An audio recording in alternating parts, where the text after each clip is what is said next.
Go. Streaming. It's an art, not a science. Just like time.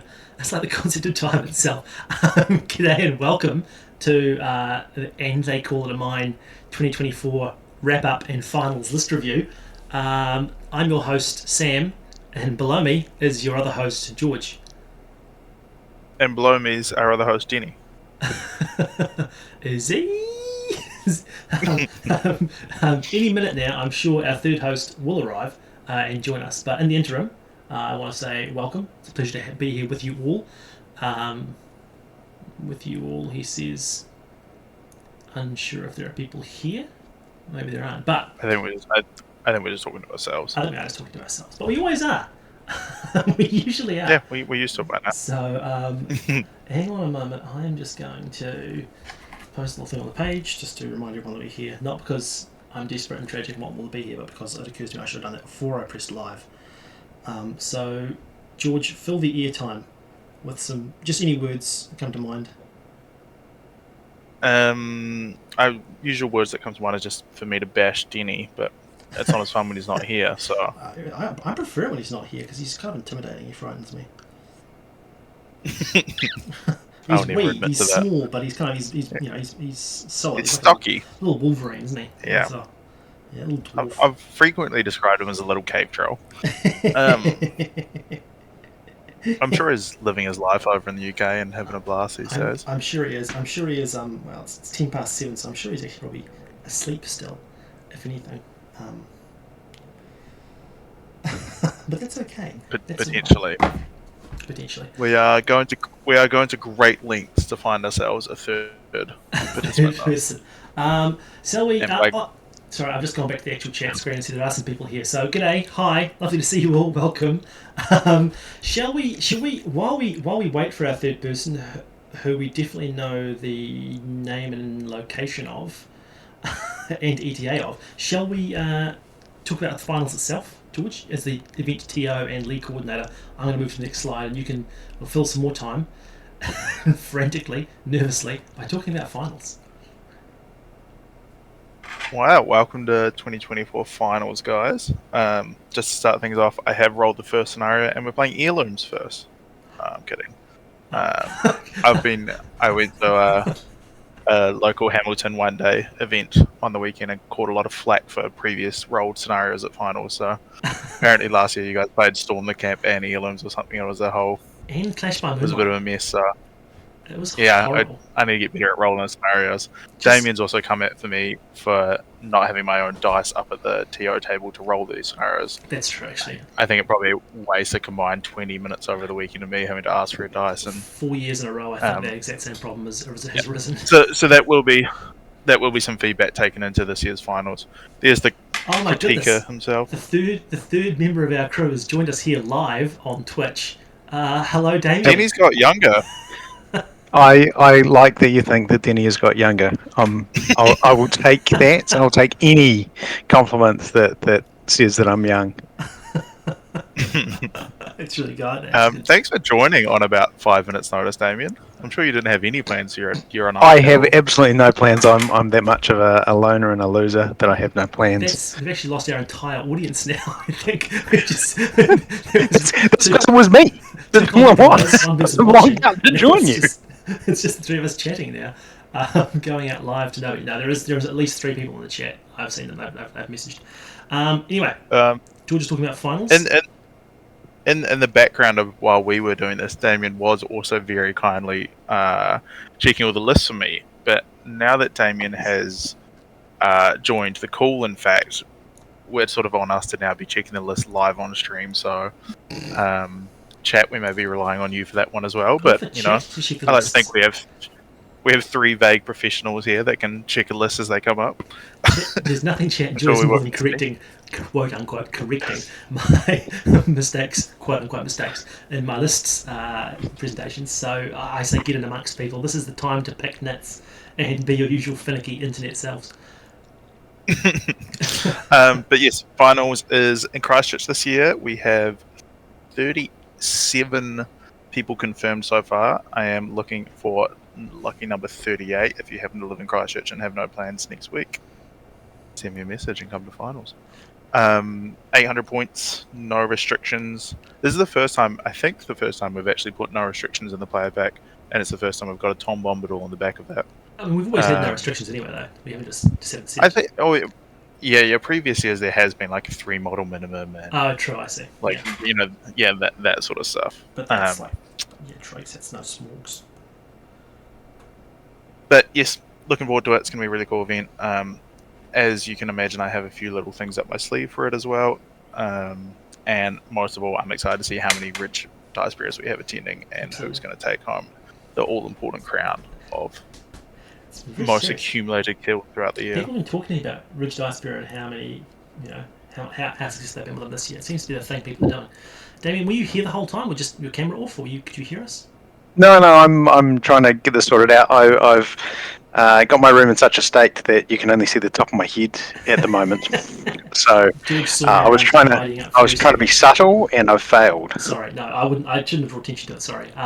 Excellent. If it helps, Damien, that's actually my favourite part of your head. So Is that because I'm not talking? Is what you're saying? I should shut up. It all goes wrong below the eyes. It's just. Well, he's just looking at things. He's armless. Yes. So, shall we? Can I say to someone in chat has said they're looking forward to see my Black Riders list. Can I just note that before we started this, I had this page presentation specifically said no Black Riders, and have you got a fan going, Damien? No. My other computer is going over the app because I've had to jump devices. Are you getting some feedback coming through? A little bit of what I would describe as wind. Possible. Sounds like you're live in Wellington.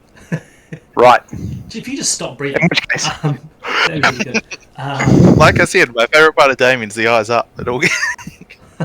Who's got mic troubles? People are complaining about the mics. Who's got mic troubles? Can you hear me all right? Can you fix the mics? I mean, that's asking a lot from us. Sure, they can hear George okay. Sometimes it's complaints about my mic. And if there are, I'd love to hear about it before I launch into the real content.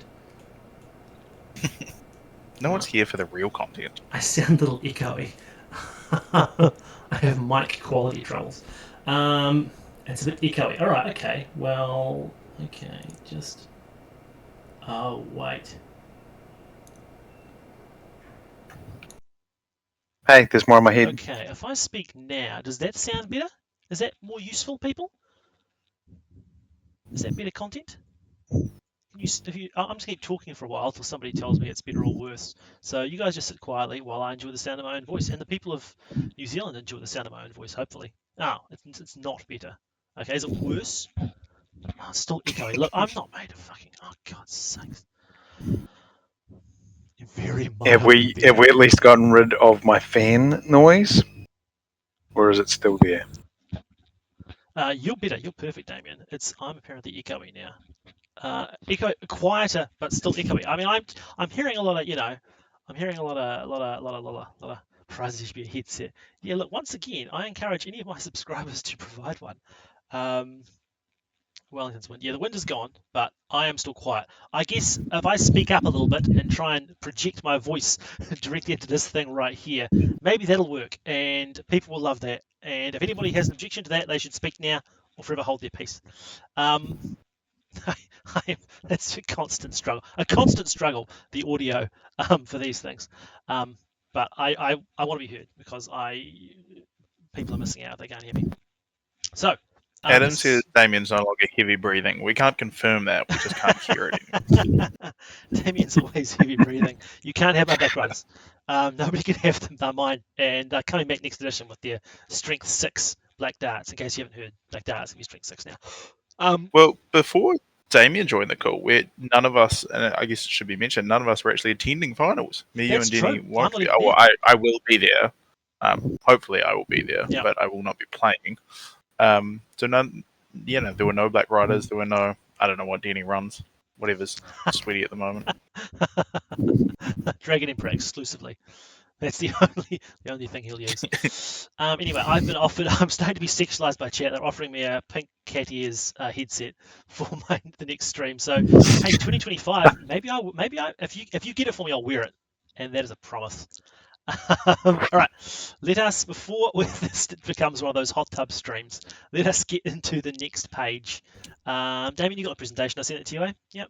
In the 2 minutes before you join this. Yeah, this I'm call. pulling it up now. Great. So it's Right. fine. If What you're could possibly watching go the wrong? VOD back on YouTube, now is the time to start watching because all of the troubleshooting and fuckery is over and the actual content begins.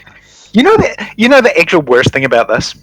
The worst thing about this is I'm driving up to finals on Friday with 2 other people, and our plan was to watch this in the car, or listen to it in the car, in my case, because I'll be driving, and now I have to listen to myself. You sound lovely. This is a horrible thing. I know. I don't know, but maybe I'll be driving up and be like, God damn you, pass Damien. That's a bad call. That's a bad take on me. I think you should listen to it on the way back, Damien, and then just really get confirmation on how bad takes they all were. Bad voice and bad takes. Why don't I actually just play this throughout finals just to force everyone to listen to this? Have it up on the screen. That's really good. Just do some sound bites. That's a really good idea. Who needs some music? Okay, YouTube, this is now. This is actually the real time, so sort of cut action. This is the real time YouTube. So let's start with the first list, which I will read in my quiet voice projecting, and people can continue to harangue me if it's no good, and I'll try and think of a solution. Assault on Helm's Deep. Urk Captain with a shield. He's a special one. He's getting 5 pikes, 5 crossbows, 4 shields, 2 zerks, and a banner. There is the ballista there, obviously. Then we've got another captain with a shield leading 6 crossbows, 5 pikes, 3 shields, 2 zerks. And then a final captain with a crossbow this time, leading 5 more crossbows, 5 pikes, 5 shields. That's 54 fighting Uruk-hai with 7 might, 17 crossbows, and a ballista as well. Does what it does, doesn't it? That's a lot of people. I think someone realised this list is not going to be around in the next edition, and go on, I want one last hurrah with this bad boy. I've got 60 Uruk-hai, and I want to use them before they go. Yeah. Yeah. It's cool though. Look at that model count, 54. Okay, so this is our first list we're reviewing. 54 is now the benchmark. And you've got some berserkers in there, which, let's face it, most people when they're running this list, they leave the zerkers at home, so it's nice to see the zerks. So I like it. I think it's cool. I'm a big fan of some Uruk-hai spam. I approve. I mean, I guess the noteworthy point is just 1 ballista, right? No bomb, no second ballista. It's definitely the sort of, I'd still want to have some friends left by the end of the tournament version of the list. Is the second ballista the optimal play, you reckon, George? Is that the way to go? I think it's at a minimum second ballista, and if not, there needs to be another bomb. I think George Costello 3 ballista. Or you need to lean into the strengths of the list a little bit and give it a second ballista. Huge. I think it actually does a lot for what's your worst matchup, which is obviously blinding light situations as well. I think with the second ballista, you can actually just almost win those. You still win the shooting war just because how powerful they are. Yeah. On the other hand, if you do come up against a blinding light list, you've now got 54 models surging forwards versus how many bodies are you losing with that second ballista? Mm-hmm. So maybe your response to blinding light is, I'm a big massive Uruk-hai and I'm coming straight down your throat.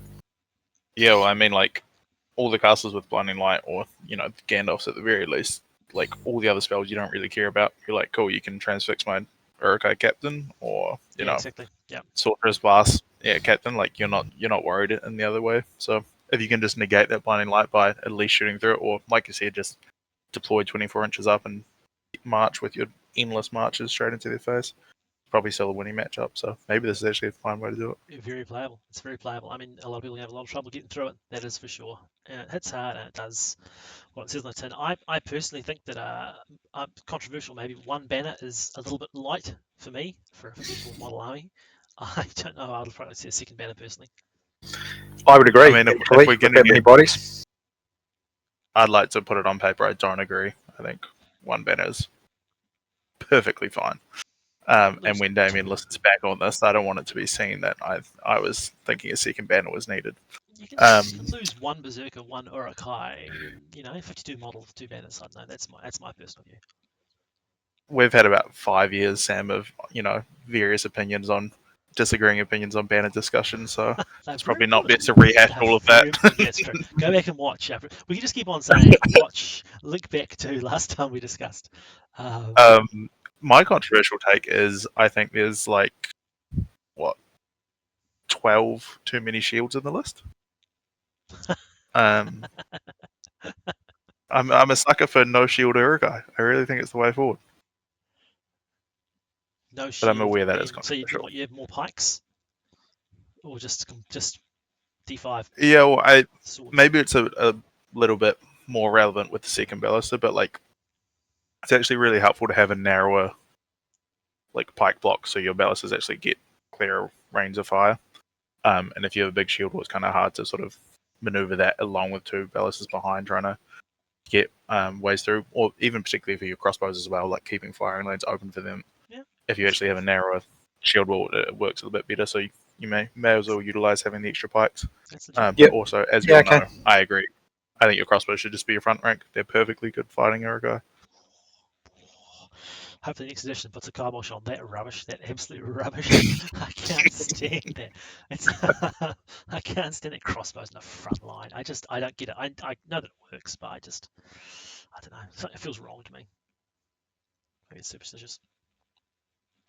All right. 7 might a little low. What's that? 7. I mean, that's the list though. You're not getting more than that in the list. How many are you going to get buying captains? Wait, is it not 8? There's one for does the ballista? Does the Uruk captain get extra might? Doesn't he get extra attack and wound? I thought. Does he not go to 3 might? I think. Or is that Troll Chieftain? I'm thinking Troll Chieftain you're thinking of. I had the same confusion, but I'm pretty sure that's the case. I think they should add Troll Chieftain to the list. The runner of this list is that would be my advice. Right. I've been trying to wrap this one up twice now, and I was trying to say congratulations to everyone for this being the last time we're going to review Assault on Helm's Deep in this edition. Probably ever, actually, because as George said, hopefully this thing dies in a ditch and we'll never see it again. That's the truth. I'd like to say chat's currently 0 for 1 in terms of list checking, so let's hope they get a bit better. Someone's been calling out that this is an illegal list. No, but it's perfectly fine. Oh, right. Yeah. Yeah, so if your list is reviewed tonight and we talk about it, but you still get a message from George over the next couple of days saying it's wrong, change it. That's the way it goes. Don't be surprised. You can't submit a whole new list. You can't submit Assault on Helm's Deep and George goes, hey, it's wrong. You can't then come back with Lothlorien. You've got to change the list you've submitted. I will give you a list of units you're allowed to add. Just a list in this one.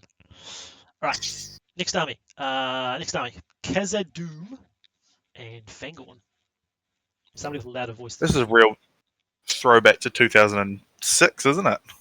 I remember this being a very early list. But yes, Khazad-dûm plus Fangorn. So we have a Dwarf King as the leader with throwing axes, 8 Khazad Guard and 2 Iron Guard, a Dwarf Captain with shield, 3 Dwarfs with shield, 3 Dwarfs with 2-handed axe, and then a Dwarf Ballista. We're 2 for 2 on Ballista so far. Hopefully this trend, fades away. Then we have a King's Champion, 6 Dwarfs with shield, 2 Dwarfs with 2-handed axe, and 2 Dwarfs with Dwarf Bow. And then last but not least, Treebeard. For 34 models, 10 might, 2 bows, 1 siege, and noted here, 1 large rock. I think it's important. Yeah, the shooting felt a little bit light, but then you remember that when that thing comes in, it's not going to feel so light anymore. I like the hand gesture that went along with that one. It was my big rock throwing gesture. That's yeah. I got it. A big rock. There you go. Yeah. See, that's the kind of chat you only get from us. We riff with each other pretty well. I hate dwarfs and Khazad in particular, but Treebeard is a really fun addition to this. I think it's fun. How's the last time I saw a Treebeard on the list? This is ages ago, yonks ago. It has been a while, actually, now that you pointed out. Yeah, it really has. And anywhere. Yep. Nice. It's a very minor thing and very, very little. But one thing I do really like is, I know I just hated on having 2 banners, but this one innately gets 2 banners, so it's very different. Yeah. But I feel like Treebeard's a model which does 100 times better when he's got a banner hanging around him. And being able to have a little second banner that can follow him around, but also have one in your main line, is actually really neat. Yeah. I agree with that. There's value there. He's a fellow you don't want to have hanging out with just those 3 dice and hoping, that's going to he just he gets a lot from having a banner, but it's nice not having to like take that away from the bulk of your main list. The Ints don't have any kind of monstrous charge thing, do they? They are like monsters, so they get. But do they have monstrous charge? No, they don't, do they? Yeah, They've got bludgeon, so if they win the fight, they can have fun, go mad. In terms of get the charge bonus. Getting the charge. No, I don't think they need to. Banner makes a huge difference there. It's like why here, it's an iffy little business. Those attack dice, just the 3, just the 2. That apparently helps out. And the ballista is a useful piece. I think it's a nice combo with Treebeard in that, the colour. The people who might hassle poor Treebeard are going to find themselves hassled in return by the ballista, and so maybe they'd be think slightly more carefully about trying to come in and be all bolshy. I think there's something to be said for the ballista being able to do stuff at range as well. Obviously, dwarves are slower, so being able to actually, before you actually show up to the party, go, hey, I'm going to take a couple of pot shots, going to try and do a bit of damage, cause some chaos on the lines. I will say, I think I'd be slightly more impressed by that had I not just witnessed the previous list, which has a better ballista and 17 crossbows as well. just like, oh yeah, I get what this guy's trying to do, but it would get followed by the previous one. On the other hand, what do we got defense-wise in this list? Everything is defense 6 and up? Yeah, it's it's a really hard. It's a hard list to evaluate because the dwarf part just looks like it's 200 points short, and you're like, this looks really shit. It looks really light. This sucks. What's going on? A whole bunch of stuff. And then you just see Treebeard, and it's just such like an unknown quantity in the list. You're like, well, maybe he could just cause absolute mischief, but maybe he's just going to be another piece of terrain. It's really hard to work out. I do think I would have liked to have seen more how it's going to go. I think the ballista plus Treebeard means you get down pretty low in the old numbers, and you got the King's Champion as well. I would just think these are good things. Even the infantry, you got like the Iron Guard and Khazits. I just think if you want to drop the ballista and just try and go a bit wider here in a perfect world, I think the numbers are low. It is. There is the whole like at 800 points, though. It is nice for dwarves to be able to force an opponent to them occasionally. That's true. And if you do verse that list that has the little shooting, Ballast is going to outshoot most of that. But it's also going to feel a little bit redundant those matchups where you're just getting like the previous list. But it is a nice piece of kit just to sit on your back, breakthrough on your back objective or storm the camp or something, which I'll no doubt roll. Duck and cover between rocks rather than wander gaily across the battlefield. Oh, there's no duck and covering from Treebeard's rock. That's going to be coming in hot and fast. Can we get the big Damien? Can we get a can we get that? There we go. Yeah. I hope everyone at home is doing the Treebeard right now. George, I'm not going to be at finals. Can we do the Treebeard on the D floor on Saturday night? I'll be reserving my only Lord of the Rings based dance to the Denny dice roll on Saturday night. That's my go-to. Denny apple picking is my favourite one, I think, rather than the Denny dice roll. But let's not speak of Denny. Treacherous knave. Right. Yep. Next list, Mordor. Damien's turn. Is that right? Yeah, okay. I'll read some words. Okay, so we got Mordor. So we got a Witch King, 3 might, 16 will, 3 fate with a crown and an armoured horse. We got 8 Moranons with shield, 5 Moranons with a shield and spear, 1 orc with shield, spear and banner, and a tracker. We have an orc captain with a warg and a shield, 7 Moranons with shield, 5 Moranons with shield and spear. We have Ruzgush, 5 orcs with him with a shield, another 5 with shield and spear, 1 bat swarm and 1 Mirkwood spider, and then we have Kardush, 5 trackers and 1 Warg Rider with a shield and throwing spear. So this is coming in at a mighty 49 models, 9 might, 6 bows, 3 cav. George was shaking his head there. I wonder if that's because of the Witch King's will. Could that be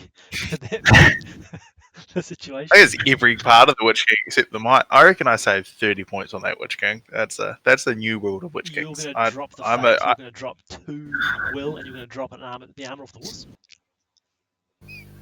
I was going to drop 3. I'm a 3-12, 2, 3, and a 12, normal 2. horse. I think you're forgetting that these are 2 of our 15-minute games at 800 points. I get maybe it's a lower level where the game's like an hour and a half, hour and 45 maybe, but you've got to get quite a lot of game time out of this guy. And I just don't think anything under 14 is going to cut the mustard for me. Under 14? Yeah. It's 2 hour 15-minute game. I agree with you at lower points, you can start getting lower, but he's got a long time to play. And he's got a lot of things he might maybe I'll meet you at a 13.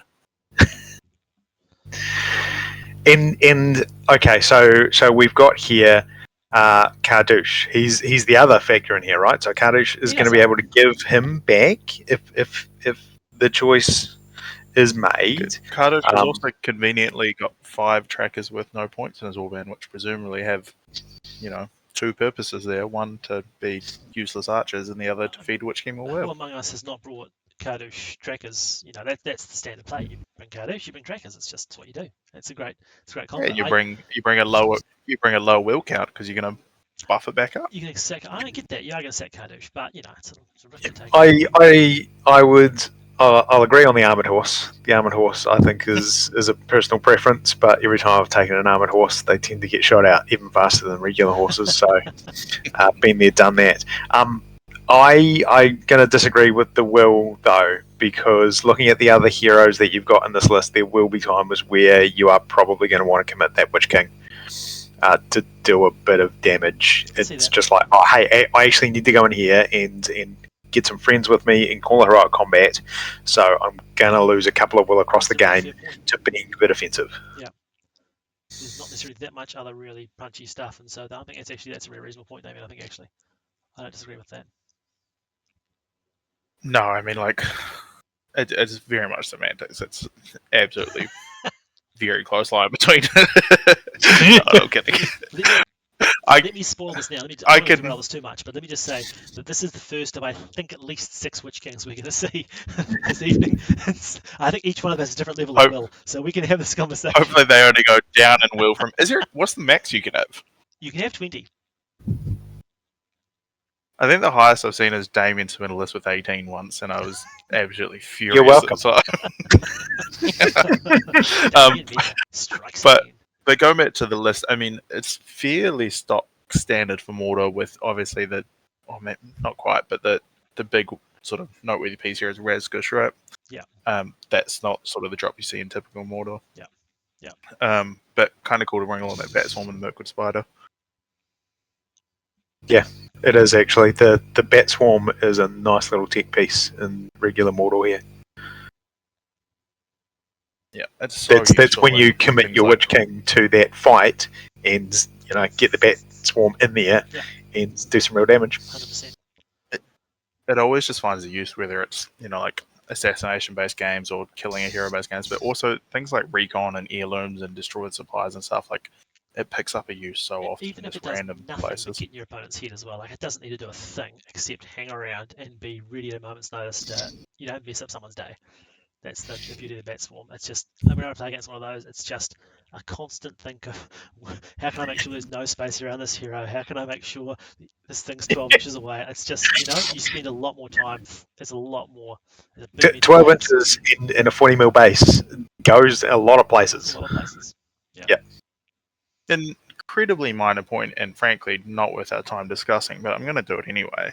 What do you think the logic is behind the Warg Rider and Kardouche's warband and one tracker and the Witch King's warband? Like it looks so weird that it's clearly been done for a reason. Like there's obviously a reason to it, but I'm just not sure what it is. I see your point entirely. Like, it's not wrong by any means. I don't. Well, tell us how you feel, George. You think it's wrong, clearly. No, I really don't think it makes that much of a difference. I just think it's fascinating because clearly they've made a conscious decision to do it this way, which makes me think they think there's a good reason for it. I don't think it matters either way, but Interesting. Yeah, I see what you mean. That's an interesting change. Yeah, okay. I guess it's coming here from the fact that it's not the same warband as the Orc Captain on Warg, right? Well, no, I just would have put the Warg and the Witch King. Yeah, like you've got one tracker in the Witch King's warband, and you've got one Warg rider. Yeah. And then you could have 6 trackers with cards. So maybe the play here is there's something fast in every warband.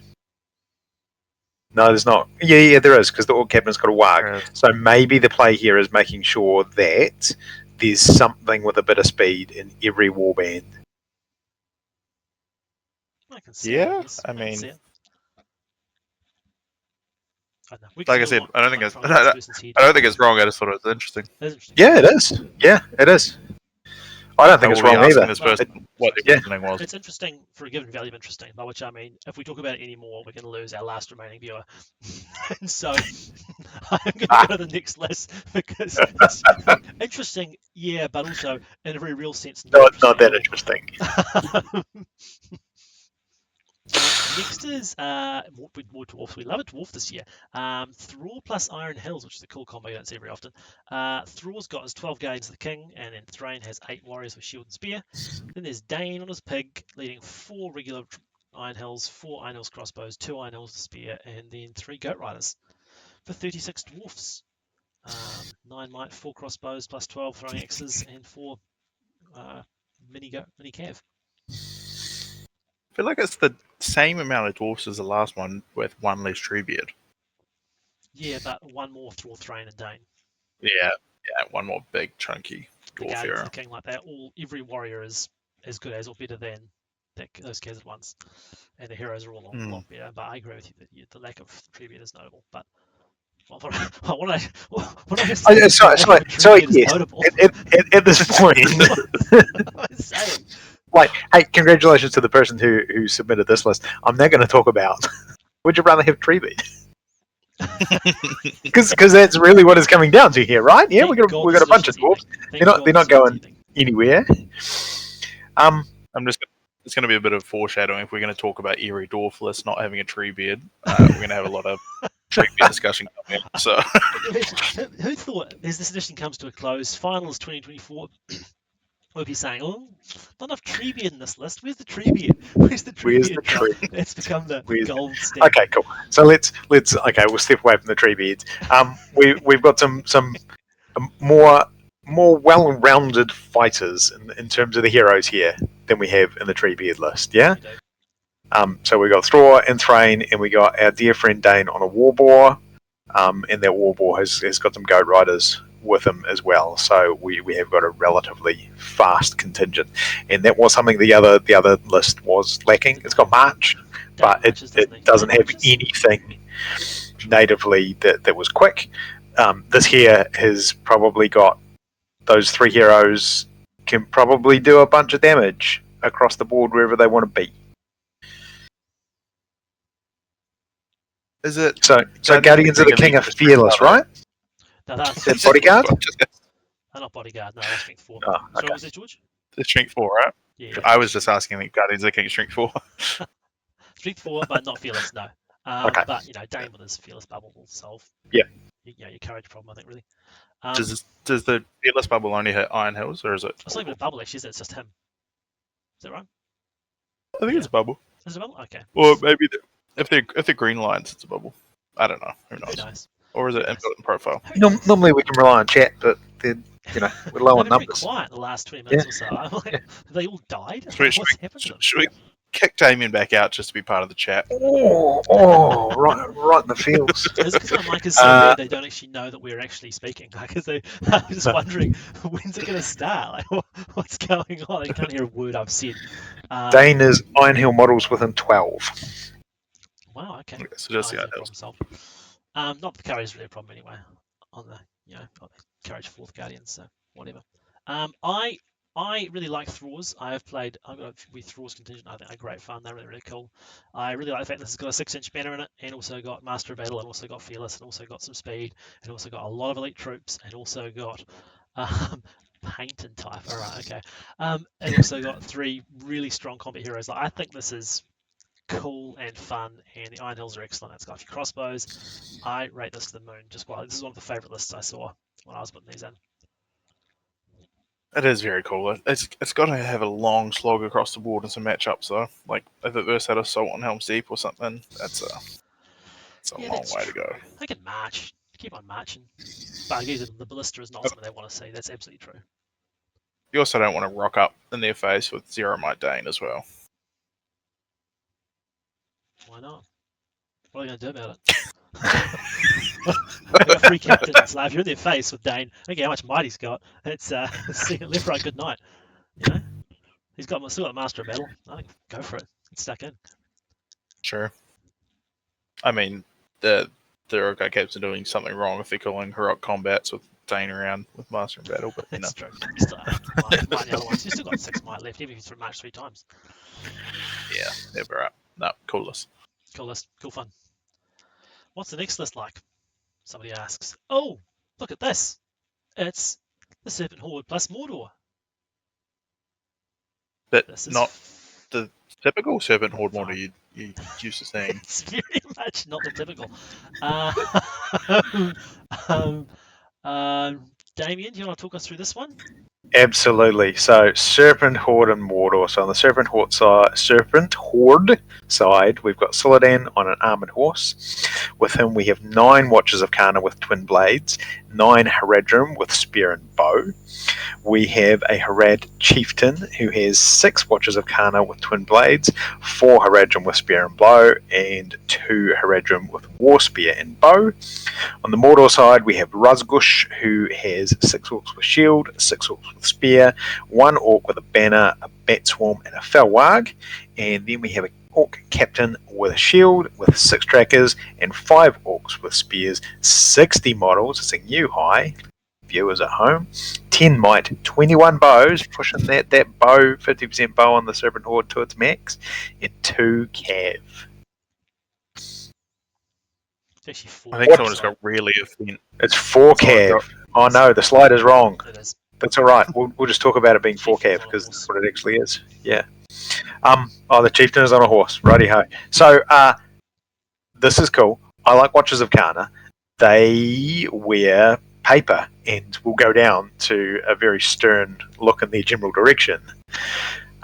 So against anything that this needs to cross the board, it's going to take a bunch of casualties in its watches, but it's also going to be throwing a whole bunch of damage back in the other direction.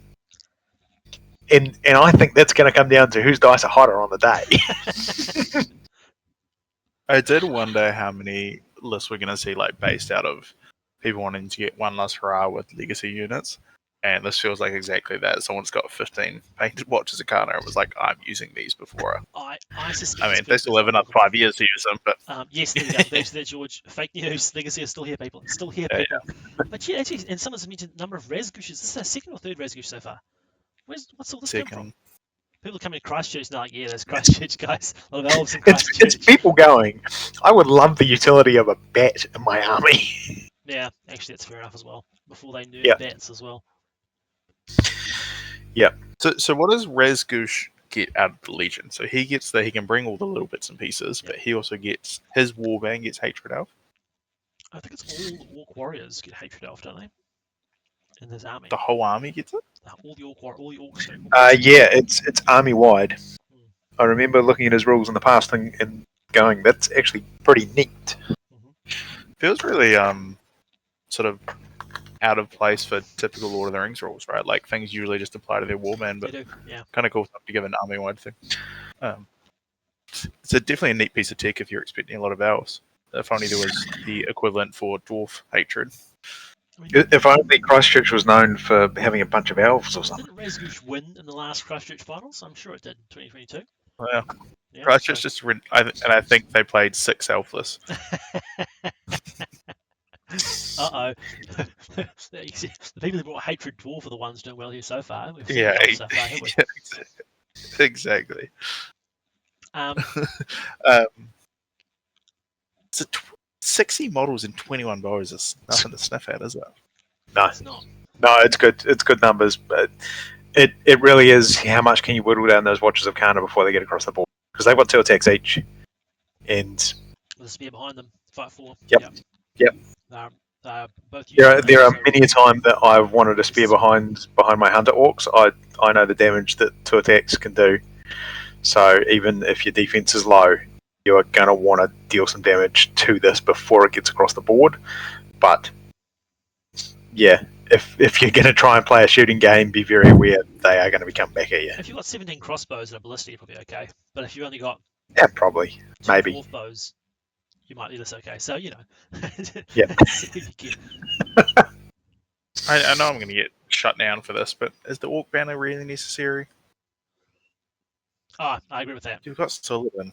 I looked at it and I had the same thought, and I think it's because the warbands are full. Otherwise, You give the Orc captain a wag and give him a wag, and you can get another warrior. Change the foul. Yeah, you can spice things up a little bit. But I mean, you could. Yes, you could. That's true. But that was my only thought. Was even change the foul to a second bat form. I wouldn't hate. That's true. Yeah, actually, I'll see that.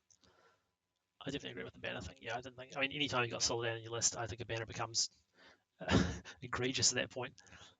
A second banner at that point is a choice rather than very much an optional extra. Yep, a choice has been made. I guess, maybe the argument is Sullivan's typically going to be worth a lot of EPs being a banner and leader. There's actually not a lot of things in the list that can deal with big things, and you are going to hit, like, it's not a list, let's say a Denny list where he keeps a Sullivan 6 inches behind the line and safe as mustard, that he's going to be clinging to those VPs left, right, and centre. This person kind of has to use Sullivan very offensively to actually cut through some of the bigger things. Yeah. And maybe they just want that sort of, at least I'm not putting all my eggs in one basket and I've got a second banner to support that. Actually, that sounds reasonable. I like that. That's a better reason than I had. I still wouldn't do it, but I mean, I can see it. Yeah, you can see the thought process that this person's got to run. I have a choice, and my choice is this. Find a way to make Sullivan not leader. A second banner is a Sully idea. Hello, we've got the voice of the Mr. Damien Mike's giving feedback again.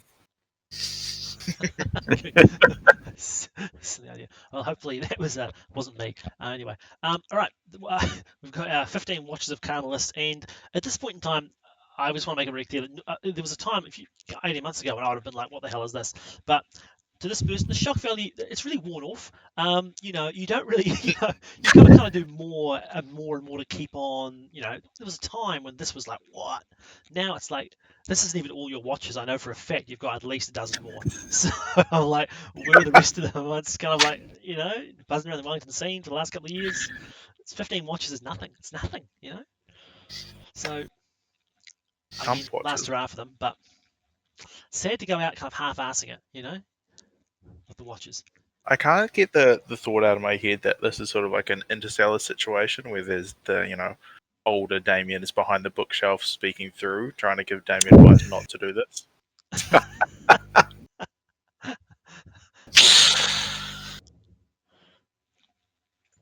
I only have 11 more. This person just responded. Not a full dozen more.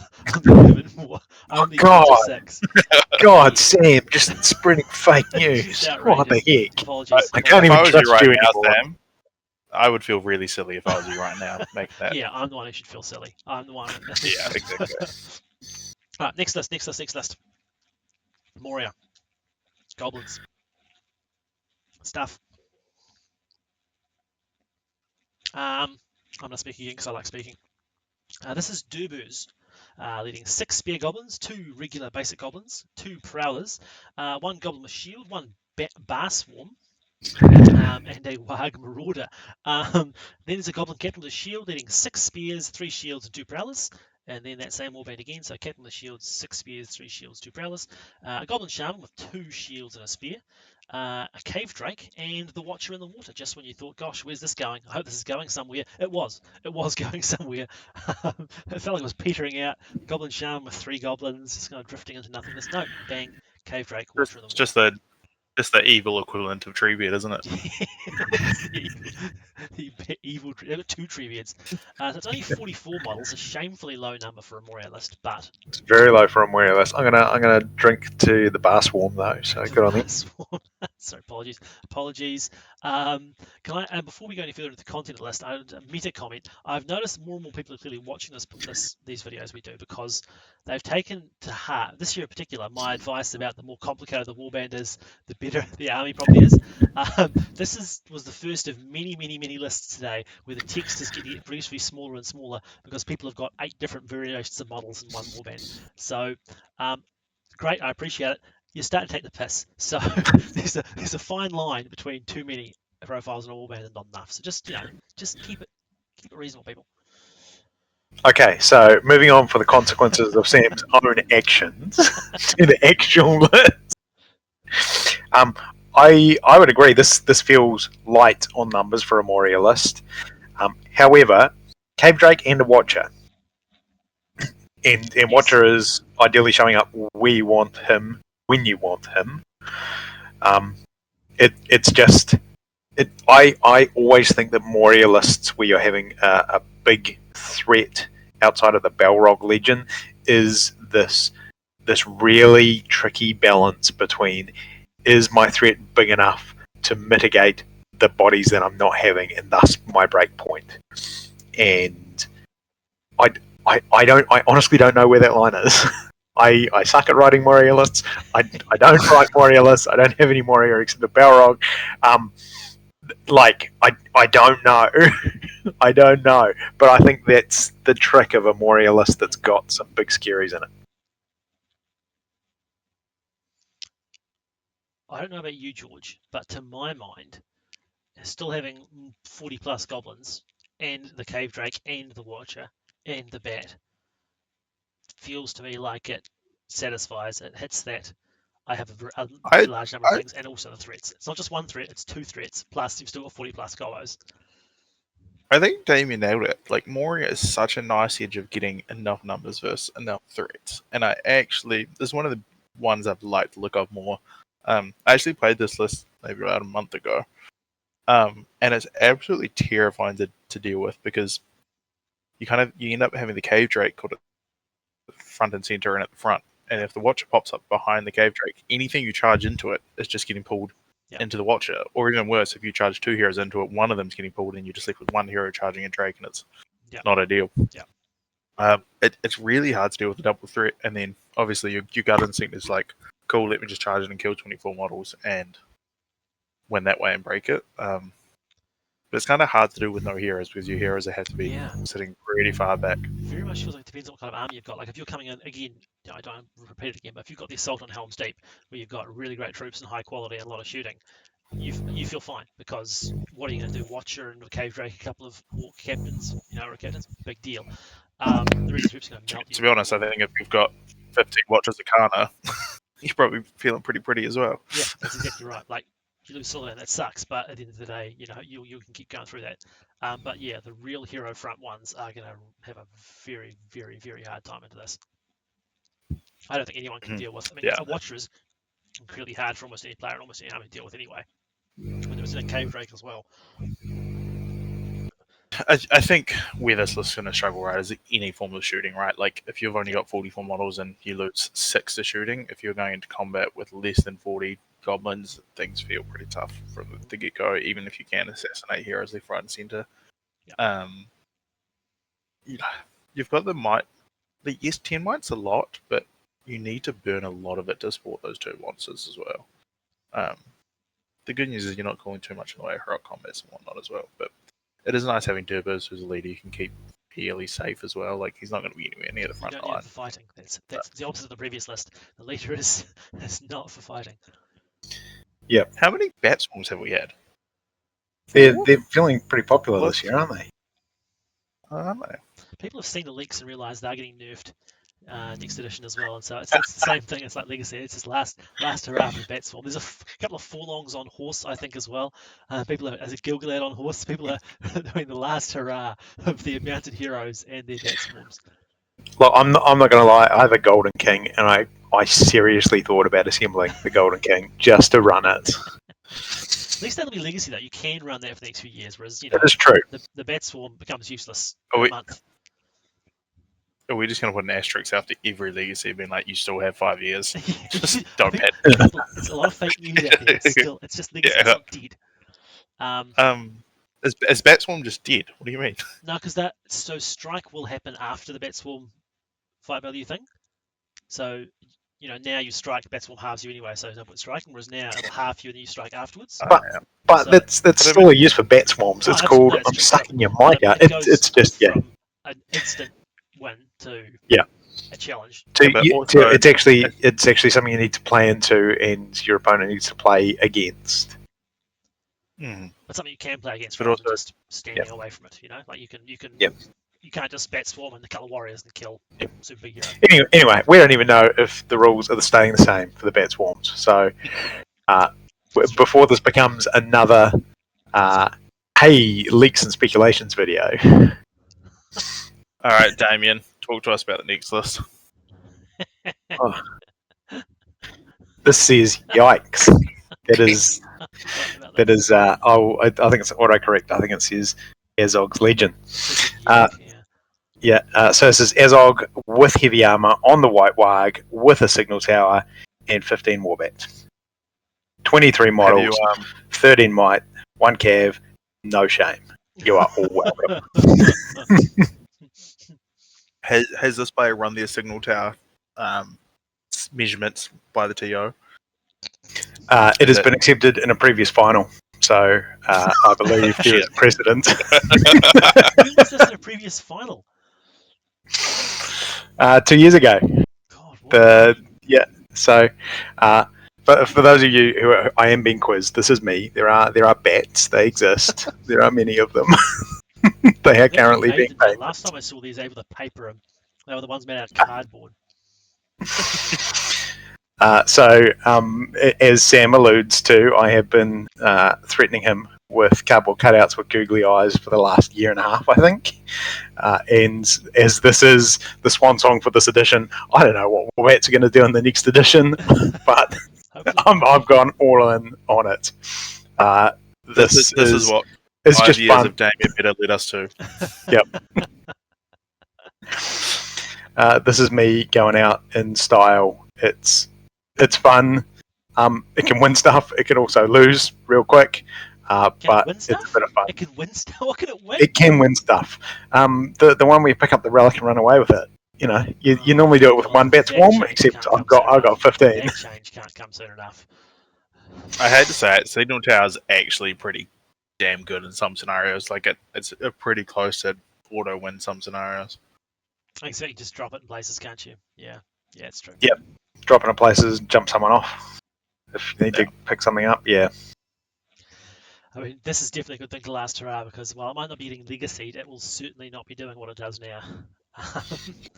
No, that's even if it even exists. If it even exists, that's true. Yeah. It will, but it's I think as a community, maybe we'll just vote to Legacy Damien's list. Just no precedent for it, but it's like a community-based decision. We had Legacy all of Damien's medalists.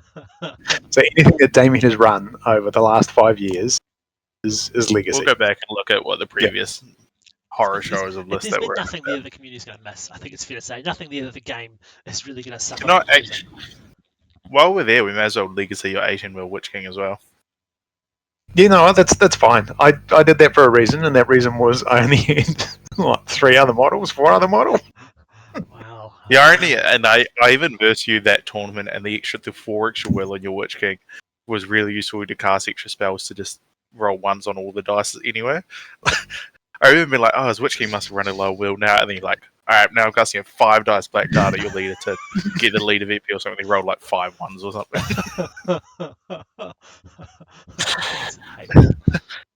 Fella. This is why George, you only need 13, 12 will or something. These lesser players. True. The luck of the dice lesser players are lucky people. Yeah, they need the 18 will. All right. We have something about this list. There's nothing to talk about here. This is peak dumb shit. but I hope you're happy.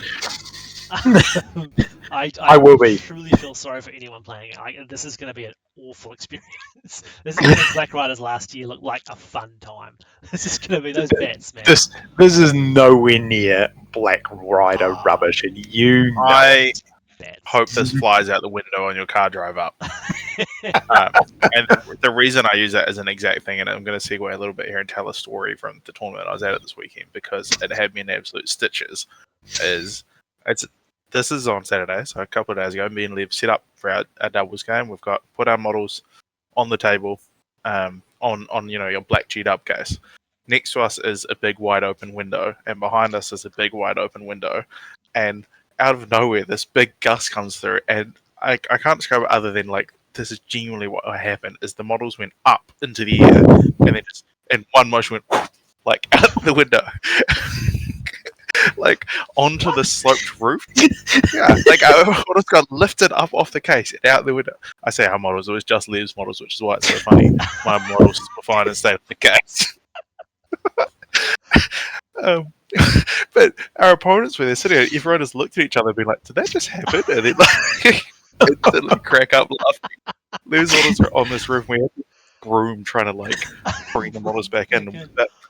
There's now just the Orc Archer in the gutter of whatever the local Hamilton store is. Oh my god. So good. Oh, anyway, I dear. hope that happens to you, Damien.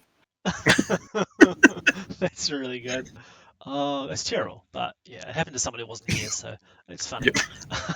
Yeah, it wasn't funny until I found it was just Liv's models that went. And then it was hilarious. Yeah, then it was absolutely hilarious. Oh god. All right. Next on the list. I can talk about this here one we because go. a Yeah, respect you to love this. We have an NZMEL list with a Witch King 3-13-3, a respectable stat line there with a crown and a horse. 8 orcs with shield and spear, 6 orcs with shield, 1 orc with shield, spear and banner, and 1 spectre. Then we have a Gulliver with 2 werewolves. We have a Barrow White, 6 orcs with spear, 6 orcs with shield, and then last but not least, arguably one of the best, like most important models in the list is the Orc Captain with shield and Wag, 6 orcs with shield and 6 orcs with spear.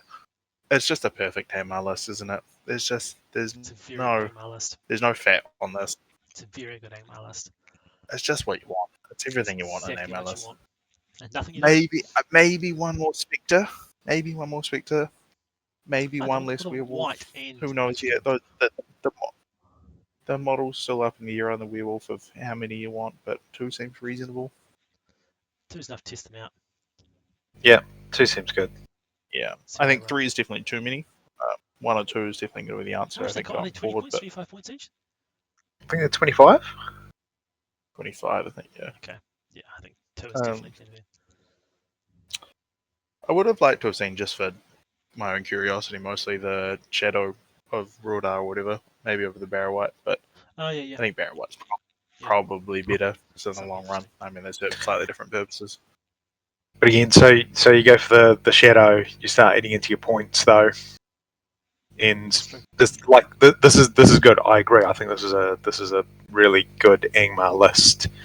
But if you're suddenly dropping model count, then losing 2 or 3 all of a sudden it starts getting a bit powerless, doesn't it? yeah, I don't think the Shadow is the better choice. I just want to see it. Interesting though.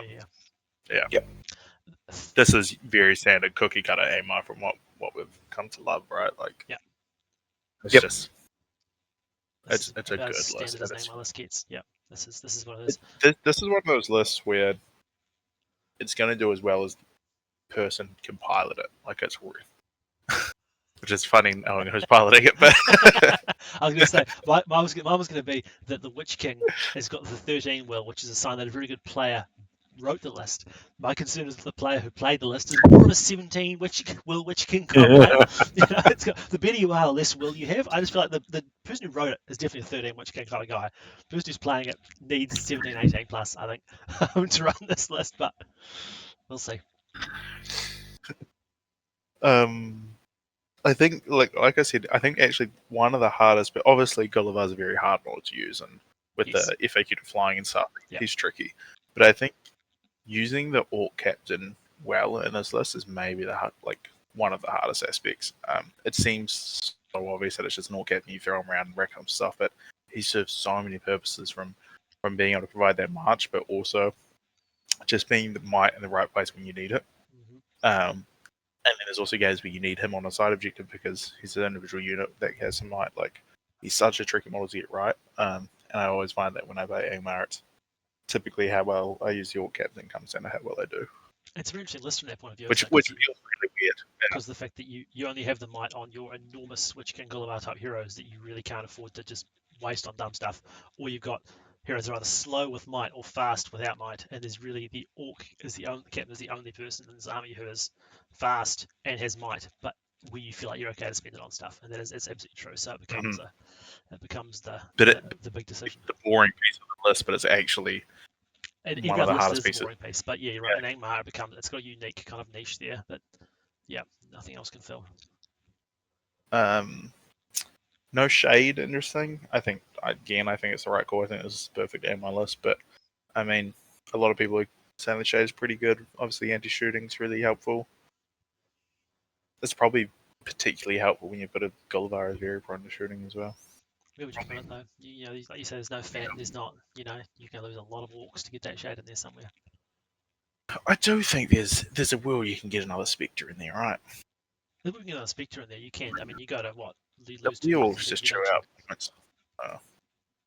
You don't really want to be dropping much longer than 46. So you don't. I mean, I say you want another Spectre in there, but that's pre-werewolves and they change a lot. So. Pre-werewolves will, yeah. Do you think that's the right place for werewolves in the Gulliver Warman? Gulliver's going to be wanting to go off and do his own thing anyway. Yeah. So I think I would have chucked in the Witch King one personally.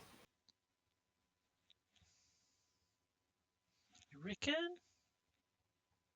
Yeah, I think there's very much a world where you want Gulliver deployed one side and your werewolves on the other side.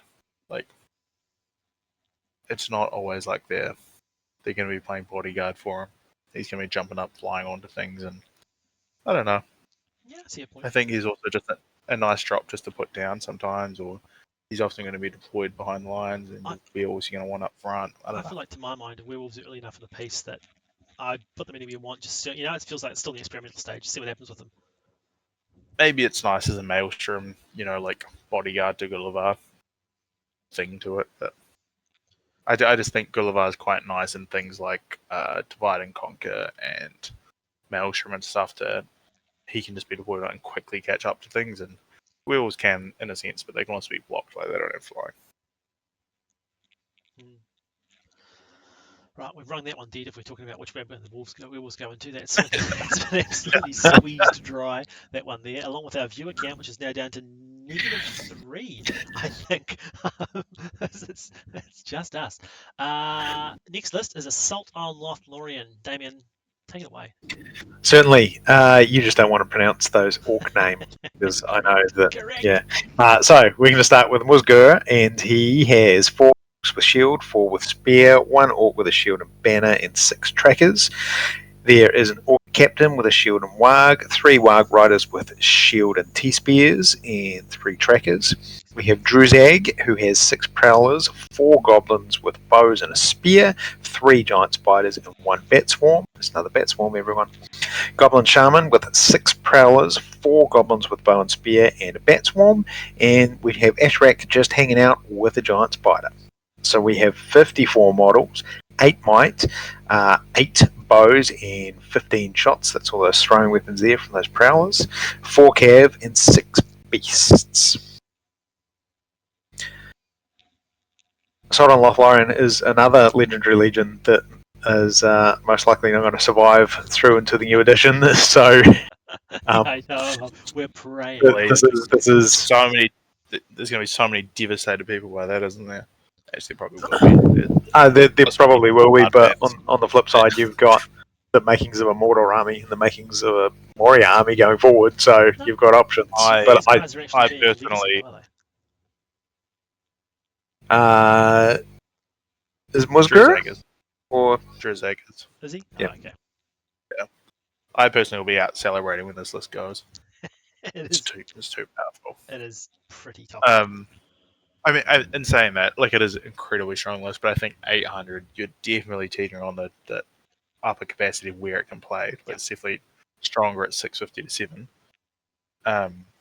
And 800 starts, you end up with a couple more threats that it can't quite always deal with all in the same turn. But it is an incredibly good list, and like when we speak about lists with no fat, it's probably pretty up there. Like, I mean, I don't really know what perfect Assault on Lotharen looks like at 800 because you don't see it too often, but I assume Ashrake's probably what you're bringing in, and this person's done exactly that.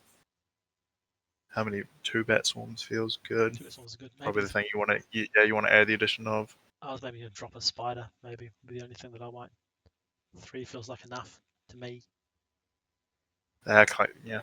With Ashrake, being able to buff them, but I guess maybe on more because I don't know if you need much more than 54 models though. That's true as well. I guess you start getting diminishing returns on what's another 3 Goblin Prowlers going to get you. Yeah, fair enough. Wild Riders is probably the thing you don't see too often in lists, right? Yeah, that's definitely an effective 800. I definitely think that I'm looking at this right now, and I'm used to looking at these AOL lists and going, Jesus, ugh, just shivering at them. But looking at this now at 800, it just doesn't have. You're right, it doesn't have quite the same fear factor kind of thing. It's just, and maybe this is me being inexperienced for good Assault and Lotharen players, but I think at 800 people just have multiple threats, and it's quite hard for it to deal with all of those in the same turn. And I mean, there's also the element of it's quite hard to use multiple threats when you don't know where the Assault and Lotharen is going to commit their big play. But in that turn when it wins priority, it can be pretty tricky for it because it also feels like you lose some of that strength and numbers you often have with it as well. It's got the threats and the magic, but also got huge numbers on you. Whereas if you look at the 54 models you get on the Assault and Helm's Deep, as opposed to 54 here, you know what I mean? Like it's looking like a heck of a list right now, isn't it? It's looking like a heck of a list. But even we had the 60 what was that? 60 models in the Mordor. I'm not sure.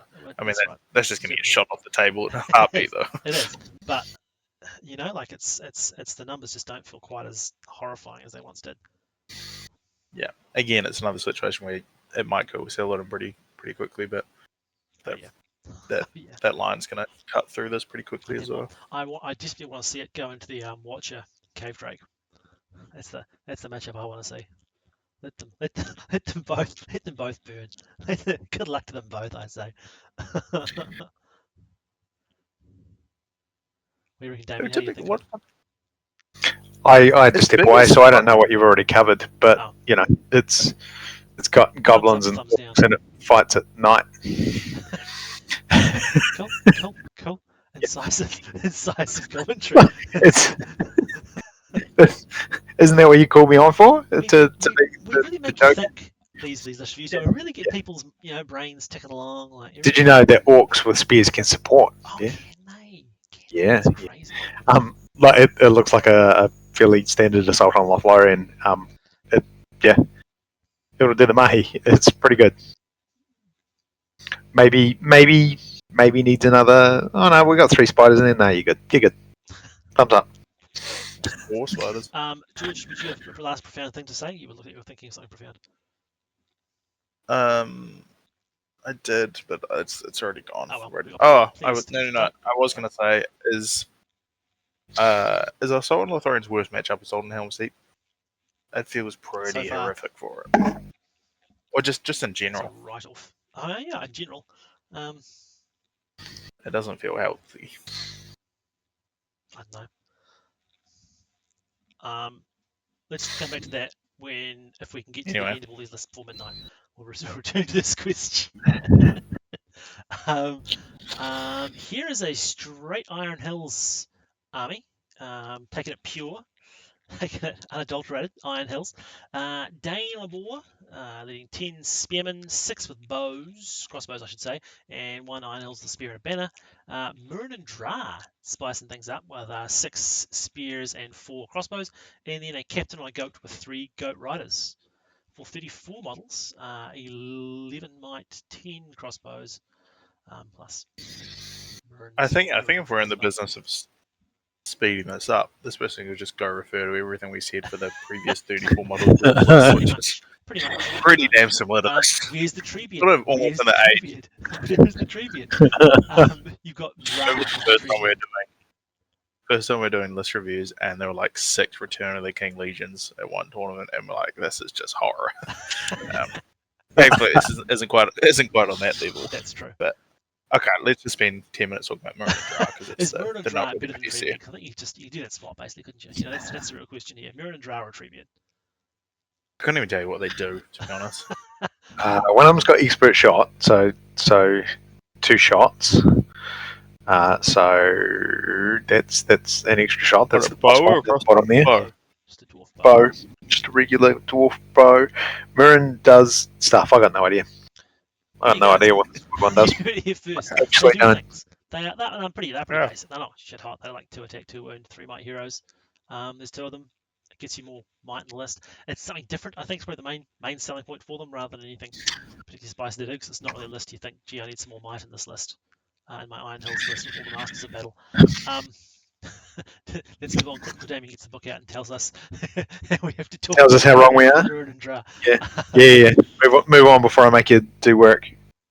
Mirren has really +1 to wound against Orc models, Goblin models, and Urukai models. Well, you're away laughing with that. And has strike. There you go. 5/5 with strike. Value. Yeah. I do really like Iron Hills Captain at 800. Feels really tidy. Like Master of Battle is really useful. It's finicky and annoying to play against. Could be more. Hell yeah. Excellent model. Excellent model. Yeah, they're really great, those captains. Especially on a goat. There's a fair bit of punch available there on that thing, you know? Oof. Yep. Don't miss them. Alright, we like it. It's fun. It's 10 crossbows, which is not a bad number. It will do, all the things the last couple of dwarf armies we saw. Folks, this is going to be a night of the dwarfs. If you like dwarfs, stay with us because there's a lot of dwarf content coming to you live. It's like every elf sold the elves. Everyone's bought the dwarves this year. If only they had bought an elf, the Fight 5 would be incredible. Next up is another. It's just dwarfs and Angmar, back and forth dwarfs and Angmar. We have the only. All right, we've got Gulliver, we've got a Witch King, we've got 2 Barrow Whites, we've got 40 models in total here. The Witch King, the most controversial part, the Witch King is 3/17/3 with a crown and a Fell Beast. I'm actually okay with this. I think if you got a Fell Beast, more wheels fine. Oh, okay. Okay. I was baiting you. I thought this is going to be a 10 minutes of knockdown drag out. Look, yeah. When I say more well, I'm talking 15. But no. Yeah, I think 15. No, 15. I accept there's a margin here.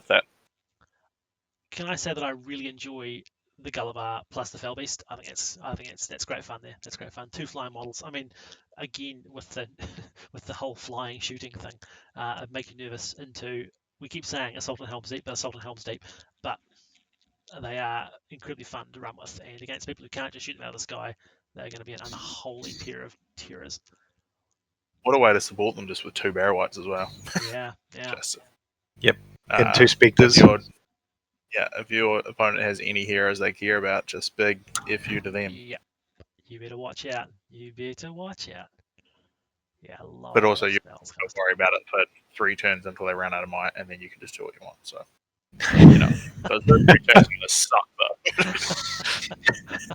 The old Witch King calling a move, and then the Gulliver calling it. That's going to be it's a bit heartbreaking. Not even the Witch King calling a move. The Witch King on the Fell Beast calling the move. It just feels infinite. From behind the line, he's got bringing 2 models with him. I guarantee you, this is the worst list in the world where you call that heroic combat and then you lose by 1, and you need to use another point of might on it. I just don't even know if I'd ever recover from like that. You only got 6 might, having to use one of them to get your combat to go. Nightmare material. It's heartbreaking. I personally enjoy the Gulliver Fell Beast, I will say, but the Barrow White combo is very nice. Although only 40 models is thin on the ground for an Angmar list. I don't care how many flyers you got with you. That is sparse. The only reason I'm a little bit disappointed in the lack of werewolves in this list is I know whose list this is, and I know how beautiful and cool they could have done as a werewolf models. A little heartbroken, but I also am excited to be Gulliver. So This will be. I'm telling everyone right now. This will be hands down the most beautiful list there at the event, bar none, by like 3 orders of magnitude. This is a stunning list. It is so well done. All right, next up, Khazad Doom and Rivendell.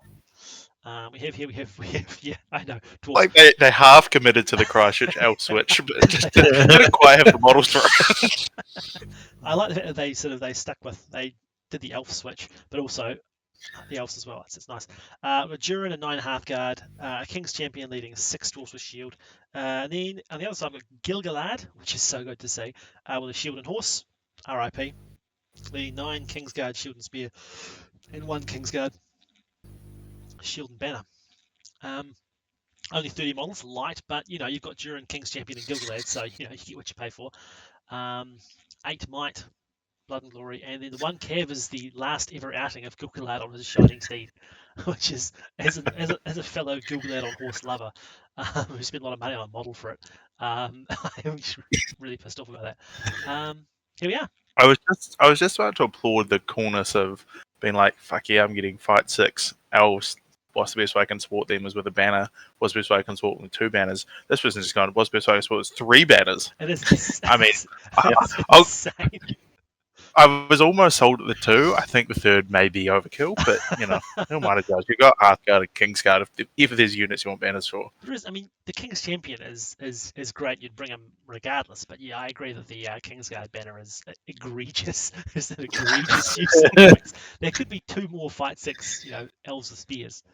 Like that. Yeah, this is we're already low on models here, and I think I would 100% agree that extra banner not needed. I guess the concern is in Maelstrom and Divide and Conquer, if you get split, I guess this is where the thought has come from, having a dwarf banner and an elf banner, or they could have gone 100% theme. That's the other option. Let go of those straws, Damien. Let go of those straws. Stop grasping at them.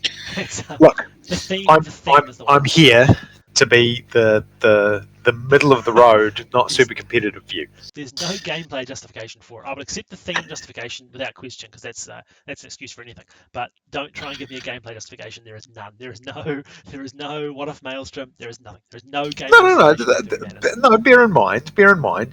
Not everyone is thinking about the game to the level that yourself and George do. Yeah. So some people would, will think, hey, I'm saying theme yeah, excuse. Theme, yep. That was just stoked you lumped him in the same level as me, Damien. I've got. Do I have to bring the finals trophy out and put it here? Do I? I've beat you 2 out of 3 games we played, George. I just be very careful if I was you. What list? You're a has-been. Well, the best list in the game. The best list in the game. You're a broken down old man. I don't want to hear your fucking grizzling. Right, okay, so that happened. Apparently banners are a bit of a trigger word. Okay. Let me ask cool. you, Damien, as the middle of the road gamer here. Bows, yes, no? Would we have? Because I actually don't know. I kind of see both sides. I think you probably could have bought some bows with the money you saved on the banner. You're low on numbers. You're low on speed on that dwarf side. You're going somewhere, and you're probably not leaving that point. You can hold a point with his army, but you need to get there. And when you get there, you are 100% at the mercy of your opponents. That's true. There's no baiting and switching here. They know exactly where you're going when you're doing it, because you don't have the luxury of maneuverability. You're never getting enough. There's the model count's too low. Bows, I think, it's that ship and sail. You're never getting enough bows to be worth getting bows. But the march is something you absolutely would have wanted. So maybe the King's Champion becomes a captain instead, and you get to keep the King's Guard banner, and you've got another 50 odd points to play with, get a few more people in there. Can you really can you justify taking a Khazad list without the best model by a mile in the list though? I mean, I think you. If you've already got a banner, then maybe you can. I mean, at the point at which you're going Durin and Gilgalad, 30 models at 100 points. I'd rather have Damien has a good point though. If this gets where it needs to be, and divide and conquer or hold ground, whatever, it is going to just be an absolute rock that is unmovable. Unless, of course, if the enemy has, I don't know, something like a Gulliver and Barrow-wights. But then you may be in trouble. All right, it's cool. It is a cool. And having read the list and put it in here, I can tell you it's definitely a theme list, decision. And I like that. I like that people are leaning into. I'm getting alliances in while I can. Yes. And Google Ads, Shield, and Horse. That's 2 bits of war gear you will not see again at a tournament, people. That is the last. I'll tell you, there's no more Google Ads in this list review. That is the last time you'll ever see us discuss Google Ads with Shield and Horse. Are you also getting timed out of this very serious, setup of a call we have? No, I'm dropping my camera on occasion to do stuff. I've been kicked twice now. I've started to take it personally, but I thought it was happening to you as well. No. I'm making a conscious decision to distance myself from. So is my mic on? Sorry. I'm going to go next list in the interest of not dying in my chair tonight. Next up is Imaris Tirith plus the Fiefdoms. This is cool. I really like this one. Imrahil with his lance and horse, 12 men at arms, a couple of mounted knights, and a Blackroot Vale archer. Then we got Boromir with his banner, shield, and horse. Love it. 6 ranger spears, 5 warriors with shield, and 4 fountain courts with shield. Baragon, 3 warrior shields, 2 ranger spears, and a warrior shield spear, and a bolt thrower. 42 models, 11 might, 10 plus d6 shots, 4 horses, and a lot of fight 6 troops. A lot of fight 6 troops all of a sudden that just popped up in here. This is kind of funny to me because this feels like full circle of. I remember when this edition dropped, everyone thought the hot take was going to be take Boromir and Imrahil and you get fight 6, and now someone's finally living out what their first idea of it. I've always wanted to run this. Yeah. Everyone was like, "Oh my god, they both have the Gondor keyword. You can get fight 6." Yeah. And then just no one ever really did it, or it never played out, or it didn't quite work, and then.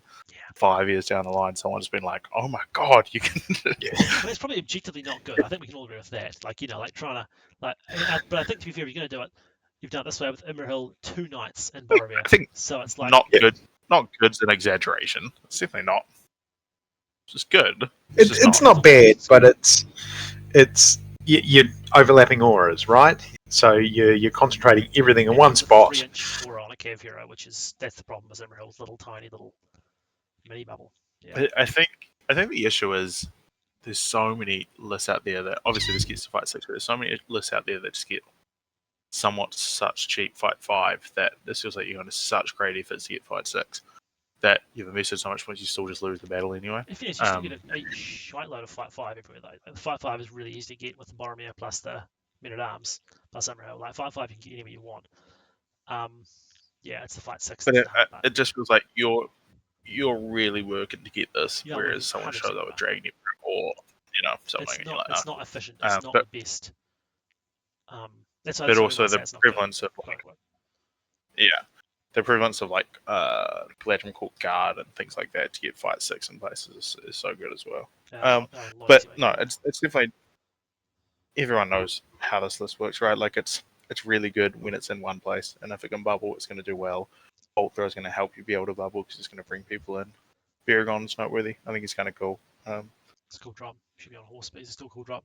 I will say that I think they've done this right as well. I mean, by having just 2 of the knights, like you can get those to fight 6 really solid reliably all the time, no problem at all. That's fine, and you can still probably have them at fight 6 and still have your men at arms line at fight 5. So you can kind of, if you have lots of coda, I feel like you become unwieldy, but a couple of them is a good number to get. The coda feel like the werewolves of the Minister of Fiefdoms list, where they're the biggest point sink humanly imaginable, and you only want 2 of them. But when they fight 6 with the banner, with the lance, 2 of them, they become worth their points. They start becoming a lot more efficient that way. Yeah, absolutely. Yeah. Men at Arms is the right choice. Definitely the best unit to rank from the Imrahil. Corsair. That's the value. 1 Blackroot. Why not? Fair. Got the space for him. Extra bow. We're just confirming chat. There's no Black Riders lists. None. No one's brought them. It's not happening. There is no Black Riders. for those just arriving now, so you're safe. This is a place where actually there's very little magic. No Black Riders are allowed. And almost no resistant magic either. So had I brought Black Riders, I think this would have been a 6-0 year for sure at this point so far. But alas, well, apart from again, we keep going back to the Assault on Helm's Deep, but that's not something you want to run Black Riders into when there's that many people. Anyway, this is a really cool list. I really like it. I'm very pleased to see someone's done this thing that I always wanted to do, but never quite got around to doing. So hats off to this person. And again, this is something that you probably won't see Legacy. I imagine it won't be quite as doable in next edition. So I think they get away with having a bolt throw because the rest of this is cool. Otherwise, I'd be like, stop with bolt throw. I guess the bolt thrower also becomes, because it's a good model, it has a lifetime on its usefulness within the game as well. Because it also once you start engaging, then you can't shoot into combat. So yeah.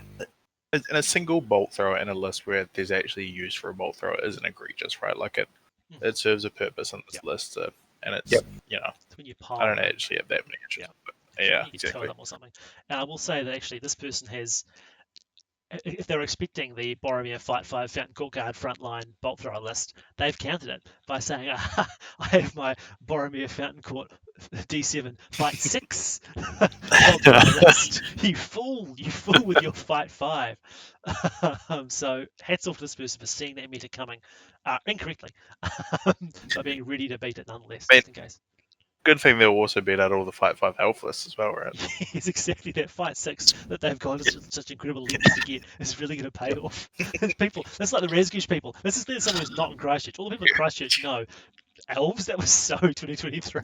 That was so 2022. This year it's dwarves. It's got a little a dwarven committee going on, and they're all just. All right, next list. Speaking of dwarves. Slightly different dwarfs. The Kingdom of Moria, Balin leading 4 Khazins, 3 shields, 4 shields, 3 bows. A couple of Vault Warden teams. A Dwarf King with 4 shields and 3 bows. Flowy Stonehand with 4 Iron Guard and a Ranger. King's Champion with 8 warriors with shield. And a Ridged Icebearer on a horse. 42 models. A Ridge is nice to see. Is this every single Dwarf and Infantry unit? I think is represented here. Every single Khazid model. Maybe. Warriors, Rangers, Vault Wardens, Iron Guard. Congratulations to this person for having the full gamut of possible model choices. Is it every war gear option as well? Shield and bow? No, I don't think it's every war gear option, but there's a decent spread of things going on. Yeah. What a silly Billy not taking every war gear option. Had the whole full house. I like that this is the most standard dwarf list we've seen so far, and it even includes a Ridged Icebearer, yet it's still more standard than all the other dwarf lists. Like it looks a lot more normal than anything else, and it's got the most ridiculous unit available. This list gets to one of my fundamental problem with Khazad Doom, though, is that this is 42 models, and it is going to be 40 inches wide on the battlefield. Like it's going to go the entire width of the table. Like I just fundamentally, man, this many models without a spear to be 2 spears. I don't get it. I like this list a lot. I don't think it's good, but I like it a lot. My favorite list so far. I think it's cool. The King has March, right? King has March? No, he does. Strike and Resolve, is it? Balin has March? Yeah, Balin has March, that's true. Balin has March, but do you really want to be spending Balin's might to call March? You're already playing Khazad. You're on the back already. Why not? Yeah. Just... King for Strike. Oh, the King has March, apparently. Oh, I thought you just said Resolve. Okay. Have we had any cool things for Floyd to turn off yet? Boromir Banner? Boromir Banner. Aha, but bring them down to 5/5. Even got redundancy built in. It's genius. It's genius. It's the anti-Floyd build. The anti-Floyd tech. They could see the dwarfs coming. Yep. Oh my god, we all thought they missed the dwarfs. No, they knew. They knew the dwarfs were coming. They can turn off the Kingsguard banner. No. Oh yeah. Yeah, I guess they can. That's true. That's well advantage there. Yeah. Big wins. Big wins. Yeah. Is Floy there anything interesting in is. the signal tower that can be turned off? Yeah, every individual part of it is a separate Thing though, passive so thing, so yeah. they can target a bit and turn it off. They can turn off one bat from knocking over a dwarf that turn. That'll be there's value to be gained there. Can you turn off fly? Yes, you can. It is an active rule. You can turn off fly. Crowns on the Witch King has been suggested. It's quite a good one actually. I've never thought that one before. Just get rid of Gulliver's fly all game. That made me happy. Oh, Gulliver, yes. Holy shit, that's really good actually. Is he 3 inches when he's not flying? Is that? Yeah. That's actually legit. That's huge. You forget the monster shard. Do the fly on the fell beast, the fly on the Gulliver. That's cool. Yeah. Look, at the end of the day, Vault Wooden teams. What more do you want? I want to hear more of them, more spears. That's what I would want. Spears? It's Vault Woodens. I want to hear the cool things that this person turned off throughout the tournament. I think Floyd's such a cool design for a character. Get a report back after this. Surely he won't last though. They're losing all that Kizamura stuff, aren't they? Isn't Balin being legacy? I think Flowy's being legacy. Yeah. Yep. Yeah. Is Flowy a good model, just in a bad list, or is it? Oh, yes, he's got a lot of bad list. I don't think the list is that bad either. You reckon? Really? Kaz is bad, but Moria's better than regular Kaz. I don't mean this list specifically. I think it's no. about as good as you can do it. But in general, like if he was another list, is that type of role actually good? I think it is. I mean, there's a lot of use cases for it. There's niche use cases for it, but there are some. There are whole heroes that just revolve around it, you know? Yeah, how does he regain the will? Is it on a hero kill or something? When a hero kills another hero? Or a monster, I think. Okay. Or is it just multi-wound? I think it's hero or monster. I guess in terms of interesting role, yes, it's an interesting role. It is limited because it is a resource that you need to pay. You need to pay will to do it. On the other hand, I think he's got a whole page in the FAQ just dedicated to him. It's, turn off mana 3 times. And if value to gain from that, you know what I mean? Like it's not. Yeah. Yeah. I just am curious whether he's good. Like, would he make it into this if it's another thing? Like turning off Silderman, like you said, turning off Silderman in 3 turns is pretty damn good. It's like Melbeth, like army shit, but this incredibly good model makes it like a whole tier higher than it would be. You know? Did you say army shit for Melbeth? Sorry, like the arguably the best expansion. You know what I mean? Like, I think it's still one of the best lists in the game, right? No, without Melbeth. No, it's not true. I'm not arguing with you anymore because I'll be here all night. So next list. This is the Shire and Friends. There's 3 factions here. This probably isn't even our top 5 largest armies either somehow. So we've got Mary, but Super Mary with Shield and Pony, the 15 Randy Bucks. See, chat agrees with me. Arnold sucks at Melbeth, so fuck you, George. Farmer Maggot leading 8 Hobbit archers. Farmer Cotton with 4 sheriffs and 4 archers. Holfoot Bracegirdle, who makes these names, man? 9 sheriffs. Will Wilfoot with 4 sheriffs and 4 archers. Then we've got, this is the Treebeard of the list, Radagast and Sebastian on a Great Eagle, and Tom Bombadil. It was such a clear full stop after Tom Bombadil. And it really was, yeah. I was so disappointed. So 58 models, 11 light, 16 bows, and 3 pages of FAQs, and 1 busy TO. I'm curious, Sam. Speaking of busy TO, Sam obviously very nicely put all these into Word PowerPoint document for me. Do they all list their list in this exact order, or do you build suspense by putting the weird thing at the end? Or like, have the list been submitted? Like, is there a word where this just went Mary, Tom, and then, or Treebeard was at the top of the door? You just always put those. Start with more first and finish with smaller, so you end up with the big things at the end. That's kind of how I generally try and do it. I feel like it follows it. Because it's been a real running theme of just some weird shit at the end of these lists. People, you build suspense. You don't reveal it up front, do you? No, you don't. You don't. So there's a whole bunch of hobbits, and there's 58 models all up. 56 hobbits. There's a huge amount of hobbits. The Hobbit heroes are never going to die, okay? Because Tom Bombadil is just going to heal them. So they're never going to die. Sorry, and Tom probably Bombadil's going to Radagast. spend his time and money healing the Hobbit heroes. That's your testimony before the court today. That's what he's going to spend his resources on, Damien. Is that... I mean, Yeah. to Damien's credit, Yeah, he what will. else is he going to be? Yeah, what else is he else? going to do? He's not getting anywhere because there's 56 models in front of him. Maybe if Radagast does a big play and spends a bunch of might, he flies back and gets topped up. That's what you do. But in all honesty, you've got to be real sure of that big play because you're doing it on your own, or you're holding the eagle back and waiting for everyone to come to you and throwing stones. Combat out, you've got like 4 dice with Sebastian in there as well. You've got a couple of might you can spend. Yeah, win the combat, you kill a couple of things. If it's going well, you press forward. If it's going badly, you fuck off and get your might back. I think this is a Radagast Great Eagle combat every turn.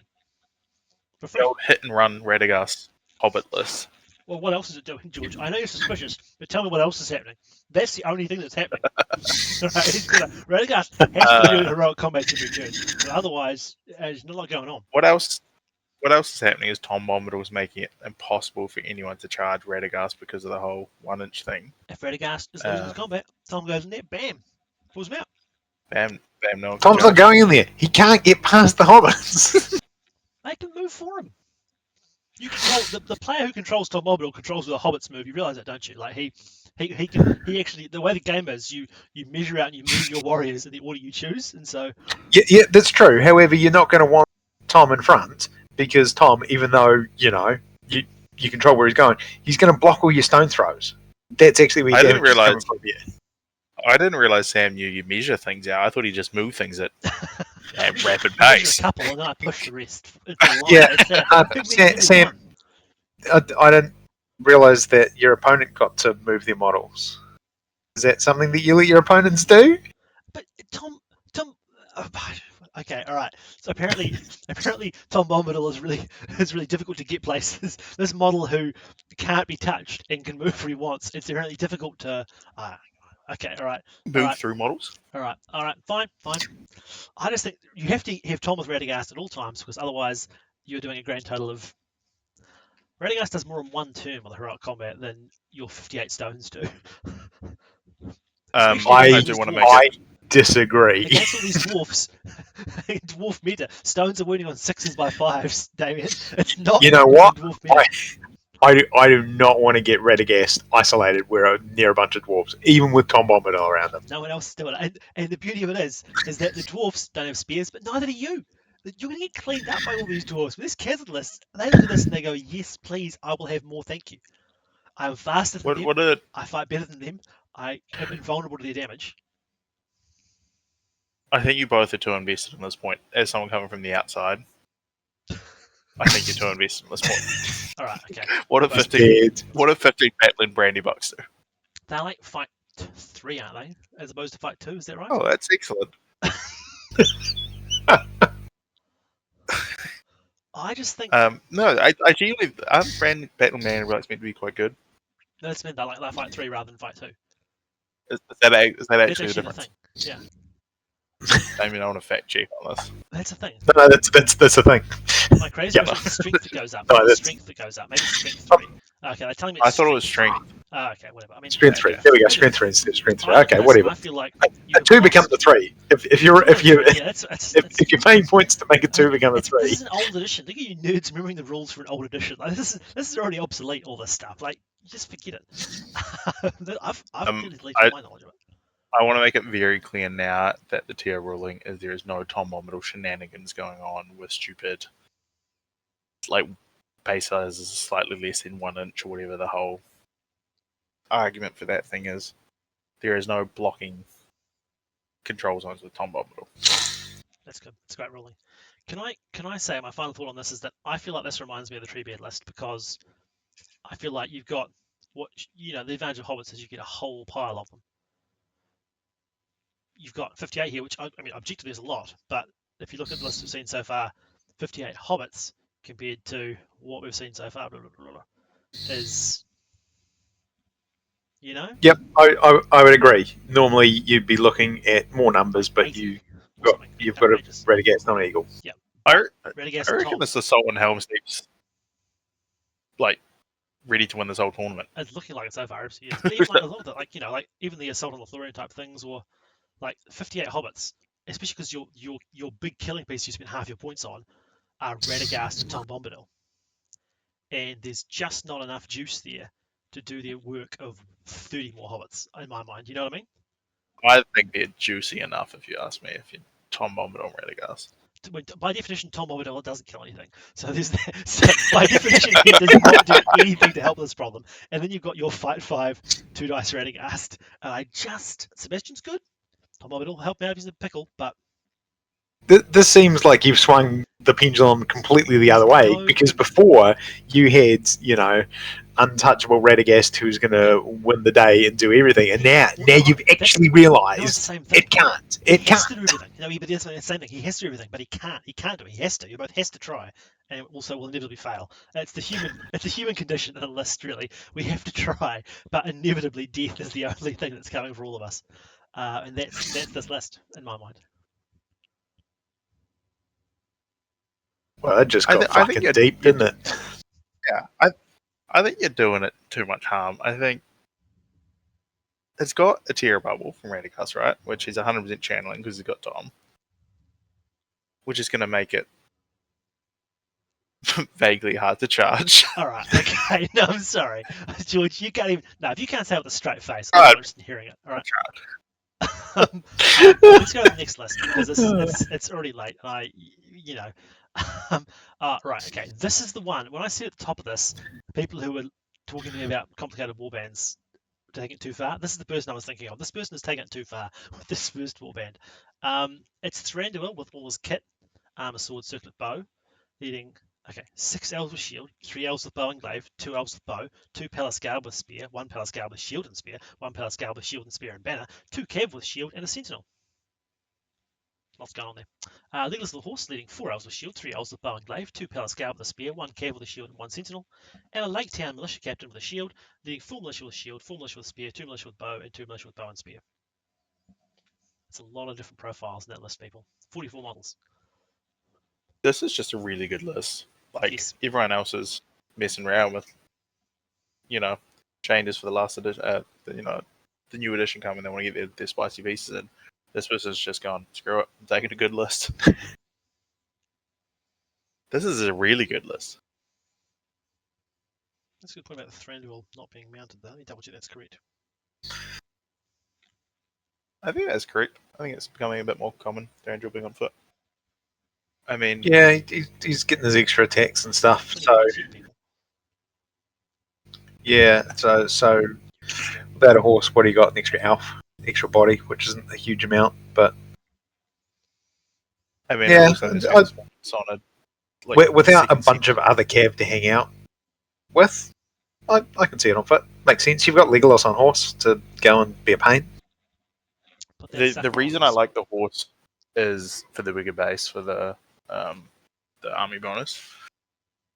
The horse is nice. But yeah. Okay. Yeah. I mean, if you're using that as an argument, you should probably put him on elk, which we all know is probably incorrect. Yeah, he's on foot, which I don't like. Now that I've noticed it. I don't dislike it. I hate it, and I won finals last year.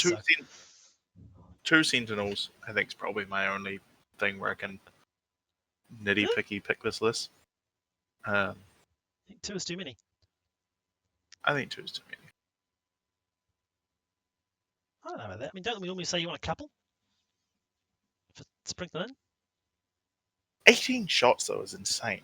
Yeah, and there's half the value that comes from the bows and stuff, you know? Is that 18 shots plus Legolas 3 if you ever chose to do it? Okay. Yeah. So it's more like, okay. I was about to say, that seems outrageous. It's a lot of shooting. We've got more shots now than the Erics. I also like Thranduil on foot. You can utilize the bow a little bit more. It's nice as well. Can you? Second Orb. Yeah, it's a bit easier to use the bow. You just have them in the lines. The second Aura of Dismay in a row, though, is going to cause issues for a couple of these Moria lists and Uruk lists and stuff with that. That's yep. true. Yep. And saying the whole 2 Sentinel thing, I've been playing versing a little bit of AMR recently. One of the most powerful things in the game is just being able to move a warrior. Like, it's not even moving a hero; it's moving someone standing next to a banner. It's moving one of the heroes in front of some archers. Warrior in front of archers. Moving one of their models just to block the prize on sees the prize, like blocking their way. Like, it's so powerful just having that utility. It's a free thing every turn as well. Like, it's evergreen. Like, it's not a will thing. It's not a resource thing. It's there, and you can use it. I mean, if it works, it's great. If it doesn't, it doesn't. But it's always an option. It's always a risk. I like the is it 4 cav? 5? There's Legolas, 2 cav, 1 cav. Yeah, I think I assumed Thranduil had that thing when I only clicked on this one when chat mentioned it. Yeah. I like the 3 cav, and I think Mirkwood cav are a really good unit. The banner ability within Thranduil's, phenomenal. Nice if they could stay around Big Daddy with his horsey and get the +1 bonus, but it's okay. How many Palace Guard we got? 1, 2, 3, 4. One's got the banner. Yeah, honestly, probably. Oh no, 6 is 2 in Legolas. Oh yeah, true. There's a comment on the glaive being an expensive spear support, which I think is true as well. That's quite a lot of dollar bills for those bow glaives. What's that? Is it 12 points for a bow glaive warrior? Yeah, I think realistically, if you want to make it as good as possible, you just go 8 militia with spear and then 4 with bow in the late town captain. Honestly, 8 militia with spear and then 4 with bow and spear. 13. Oh, because the bow's 2, of course. I think you get spears that way. Glaives are an expensive bow, but I mean, it's necessarily evil sometimes if you don't have all those spearmen as late town militia. It's a lot of money. 13 for a glaive. How much does the Palace Guard cost based? Take like 12 or something, something ridiculous. Oof. They are good though, and I think 6 probably about optimal. Anymore, you're spending a lot of points. No, I think this is a really, really good list. And to be honest, considering the other lists we've seen, like, it's going to be able to cut through those dwarf lists a little bit with the Thranduil bubble. It's got the fight value. Legolas is going to be absolutely phenomenal. You know, it's just you've missed a little bit of utility there. The Thranduil bubble is just a wee bit too small. The Legolas versus the AMR list is going to be phenomenal. Like, I don't know, it's a strong list. If I was playing 800 point tournament, this would be something pretty similar to what I want to run. I think it's probably best at like 750, but I mean, it's still good. You just get more models at 800. The beauty of it is, George. But yeah, only a few days and you'll see how it goes. You'll see how good this is. So you can money All right, next up is a pure, unadulterated fiefdoms list. That's how we like it. Those special rules, especially. Imrahil with kit, 4 knights on foot, 4 men at arms, and 1 knight on horse and lance. Captain with lance and horse, 4 men at arms, 3 knights on foot, and a knight on his horse and lance. 4 long on his horse, RIP in pieces, 4 long on a horse. 6 black roots with spear and 6 black roots with no spear. Then Angbor. Lovely to see him used, can I just say. With leading 4 men at arms, 3 knights on foot, and 2 knights with lance and horse. 42 models, 10 mites, 12 shots, 7 calves. a lot of knights at Amroth. Yeah. A lot of foot ones, which is a spicy little meatball. You don't see a lot of that. I think it's pretty hard to get the models for, right? Actually, there's a new box here now, isn't there? Yeah, it's a bit easier. I mean, this is pretty stock standard feat. Didn't they get like a whole forge wield? Oh yeah. Like stunning. Ones, right? Yeah, you're right. Yeah. I say new. It's probably multiple years old now. I mean, if you're going solid, just feed them straight up with no allies, it's probably pretty standard of what you get. Captain's actually a really cool unit in the list. Fight 6 captain. Yeah. Yep. Little lance. 4 longs, an incredible model. Angbor. Yeah, I mean, no reason not to. What does Angbor do? Fearless bubble, 6 inches, and he's a 3-inch banner for his clansman as well. Okay, so the fearless is good, right? That's great. Because and you've got 2 banner effects without banners. Okay. He doesn't count because there's no actual clansman here for his banner. Yeah. The fearless is still good. But doesn't his rule apply? Isn't it the fiefdom's army roll? Oh, that one doesn't go. Okay, right, cool. Yeah. It is that full-on warhorn. How much do you need the fearless really? Anyway, sorry, George. It is that awkward amount of cav though to actually make full use of. I always find when I have a list with 6, 7, 8 cav, I struggle to get a full impact out of them. just in terms of like actually getting the base sizes in. It's 2 per warband. It's always 2, 2, 2, and 1. You know what I mean? Like it's a hero and then a second cav next to him. I don't feel like. I mean, when I run the fiefdoms, that's how I run. I'll have a mounted hero with a cav next to him type thing. That never feels like too much to me. I think my big issue with Knights of Amroth is I feel like I invest too much points in them to have them go run off and grab objectives as well. So I use them, and they're so good near Emerald with the banner and stuff. You need to make full use of them. Yeah. But you then almost feel like you're like, shit, I don't have objective grabbers because it feels so wasteful to run one of them off to do it. That's totally fair enough. That's definitely some truth in that. Maybe like probably no reason not to max bows on the list as well, right? Next edition, when they're only 17, 18 points on an armored horse for the lance, them are away. Honestly, just take a 14-point Arnold Gav and pretty similar. Yeah, exactly. Yeah, it's so true. Yeah, it's annoying that so under cost. Anyway, sorry. I think this really doesn't reverse the Fight 6 Gondor. It does not. But the thing is, the Gondor's Fight 6 in about a 2-inch Venn diagram kind of area. Yeah. Like the tiny little area where it's Fight 6. So just don't charge the coda in there. That's the smart tip. Put them anywhere else at all, and they'll be fine. Men-at-Arms come with Pike as default, don't they? Yeah. Yeah. Hence the coda being on the front. Yeah. D6. Yeah. I think it's cool. I think it's fun. I think it's handsome. I think it's lovely to see Men-at-Arms. Lovely to see coda. Men-at-Arms again, on their way out. So. Yep. True. So yep. Legacy. Yep. It's the only fiefdoms thing that's being legacy, but they are being legacy. Cool.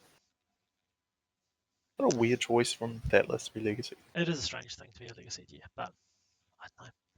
As a I person wonder who has if lots of it's fiefdoms, because doesn't have any Men-at-Arms. Perfect. It's perfect. Yeah. All right.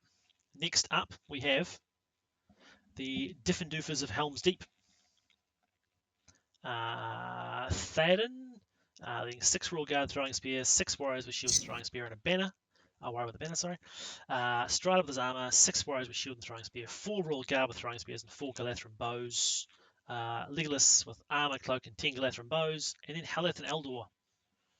42 models, 11 might, 19 bows, shots, plus 22 throwing spears, and 7 cav. 7 cav was from the last list, sorry, that shouldn't be there. Take that out. No, there's no cav. There's no cav in this list. Yep. No. No, son. No. 19 bows, most of which are elf.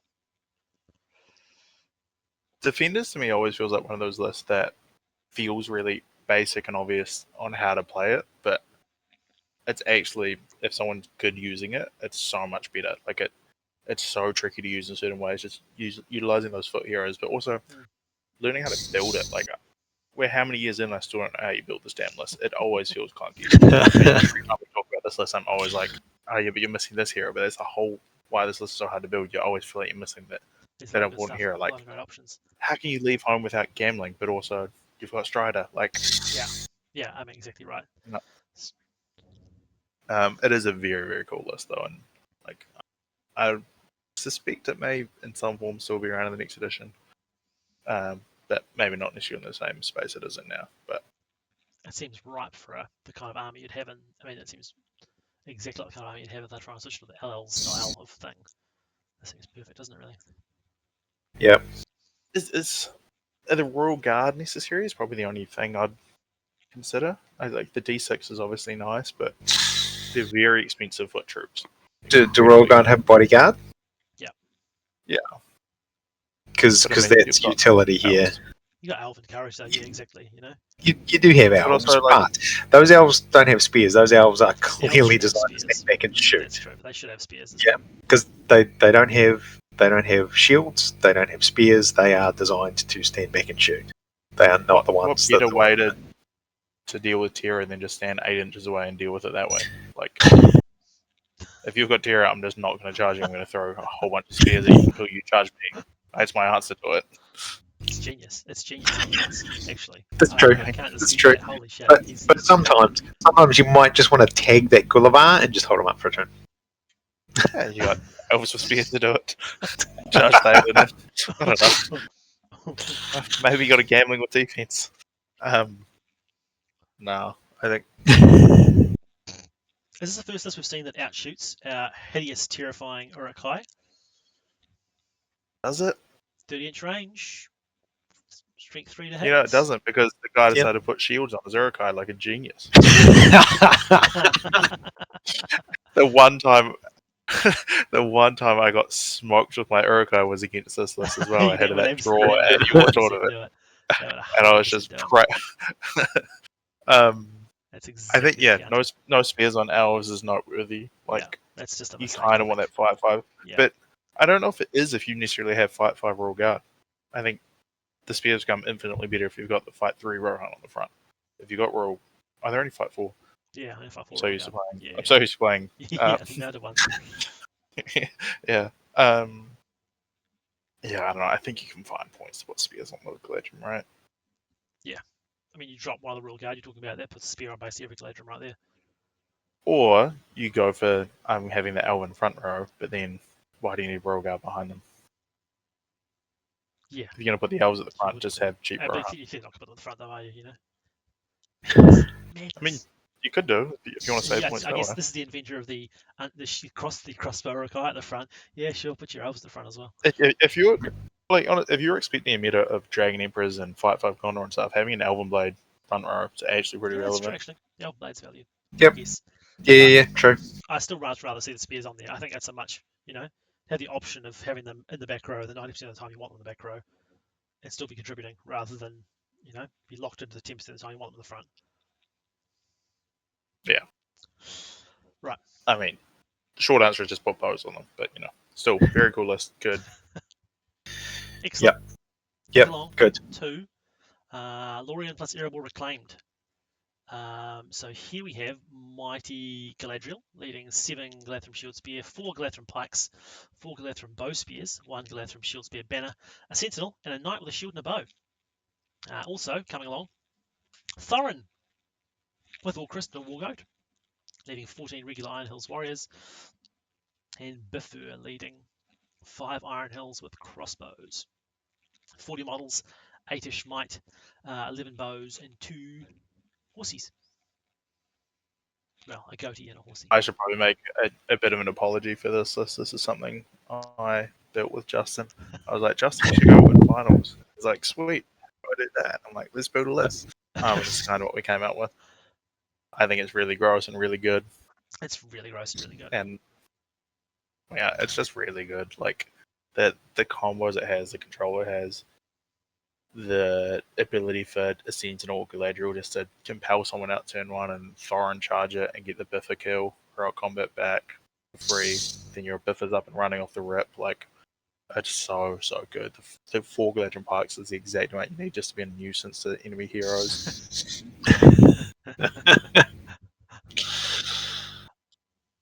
I will say that 49. I agree with you that it's filthy and strong and powerful. I don't necessarily think you can blame yourself entirely. This is not a totally new concept or a totally foreign concept, though, is it? This, No. I'm not saying it's a George creation by any means. I'm just saying with Justin, this is what we think. Yeah. He would have come along with. This is what we think is really good at the moment. Yeah. You got the F6 for all those for that elf media you're expecting to see. Awkward. And the constant risk of the contest of champions. Yeah, they're playing your life in your own hands, Galadriel. Yeah, but contest of champions, even then, you've got enough bodies to body block and then get away and do your control stuff. Bodies to feed the enemy leader. They're only going to kill one and it's game over. It's not even like it's a fight 6 list though. It's just fight 5 list that has the ability to chuck fight 6 in 4 really annoying places for their heroes. Yeah. It's so frustrating with those games spike, and then you're like, cool, I get the chance to go kill one, and all of a sudden it shields against you for the rest of the game, and you're just sitting there with your. I say the rest of that sentence, but. I think Thorin and Bifur as your secondaries are excellent, obviously, because you're fantastic in Assassination. You're fantastic in any game that is not Contest of Champions. You can throw Thorin, and he is going to be a whole lot of trouble for most people. And you don't care if he dies anyway, in the incredibly unlikely event that he dies. Yep. So the longer the game goes, it's just this list just gets better as well, with having free will throughout the game, having free heroic combats throughout the game, and having free heroic moves once it gets up, and it just outgrinds pretty much everything. Right. Yeah. Yeah, it's so frustrating to deal with. You kind of have to get in quick and deal a lot of damage, but it just has so many tools to stop you doing that at the start with just Galadriel neutralizing things it needs to. Yeah. D8, fight 6. It's hard to do a lot of damage to that at the start. Yeah. And I mean, it also outshoots pretty much everything with Binding Light and 11 bows, some crossbows. Gonna get to play where it wants to play. Doesn't like being split up, that's for sure. So Maelstrom's obviously a bit of an issue for it. And it's not exactly quick, so there's also scenarios where it does struggle in those spaces. True, slow. But I mean, I see we're not going to be split up, but equally, I would say that neither of them are armies that are going to go down super quick. You know, like it's not going to be a couple of turns and it's all over for either half of that. Yeah, but if you can isolate them, they're definitely going to struggle. There's a lot of stuff I've seen today that's worse isolated than either of these ones are. Bifur obviously is no good, but Thorin and 40 and Iron Hills, even isolated, is still a bit of a mouthful. Bifur's just so nice. Bringing a second strike is just so useful. In a little place, you don't think it's going to have it. Free might. Whoa. Yeah. Whoa. Yeah. It's a very strong list. Very cool list. Yes, agreed. Agreed. It's also the kind of thing that I will not be sad to see the end of. You know? Because this won't be allowed a few months' time, will it? Not this exact thing anyway. And this is, you know. Not even close to. We're not going to miss it, I don't think.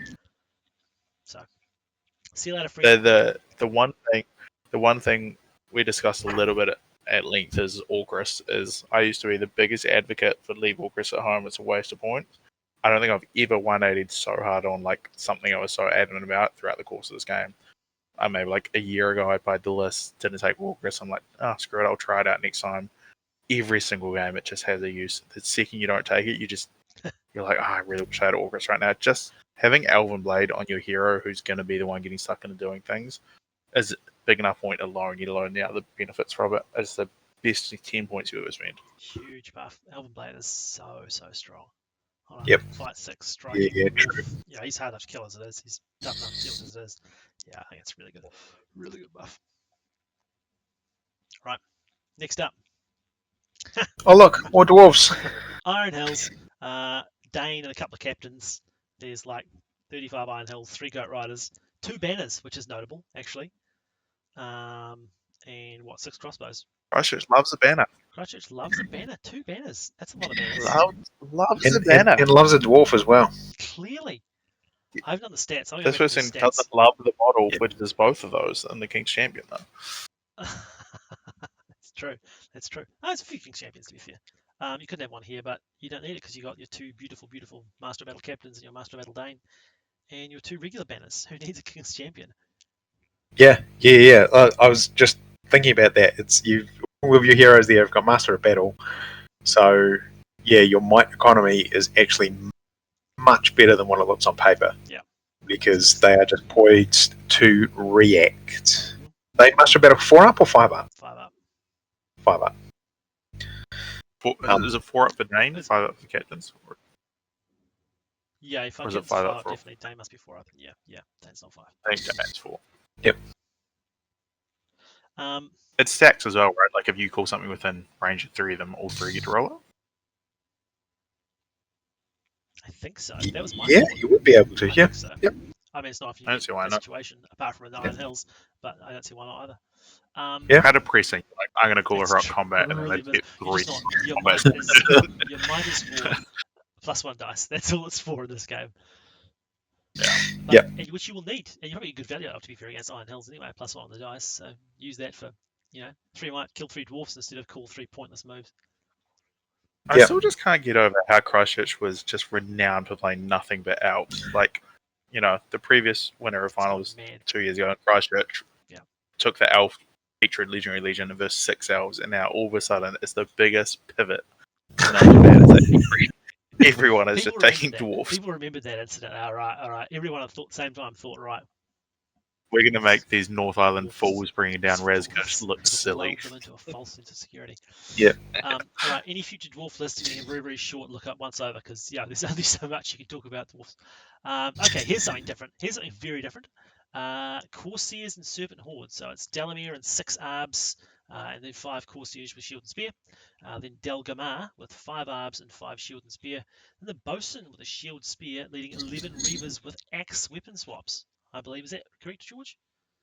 Axe weapon swaps? I don't know what you're asking me. I Yes. know, I just thought you might know.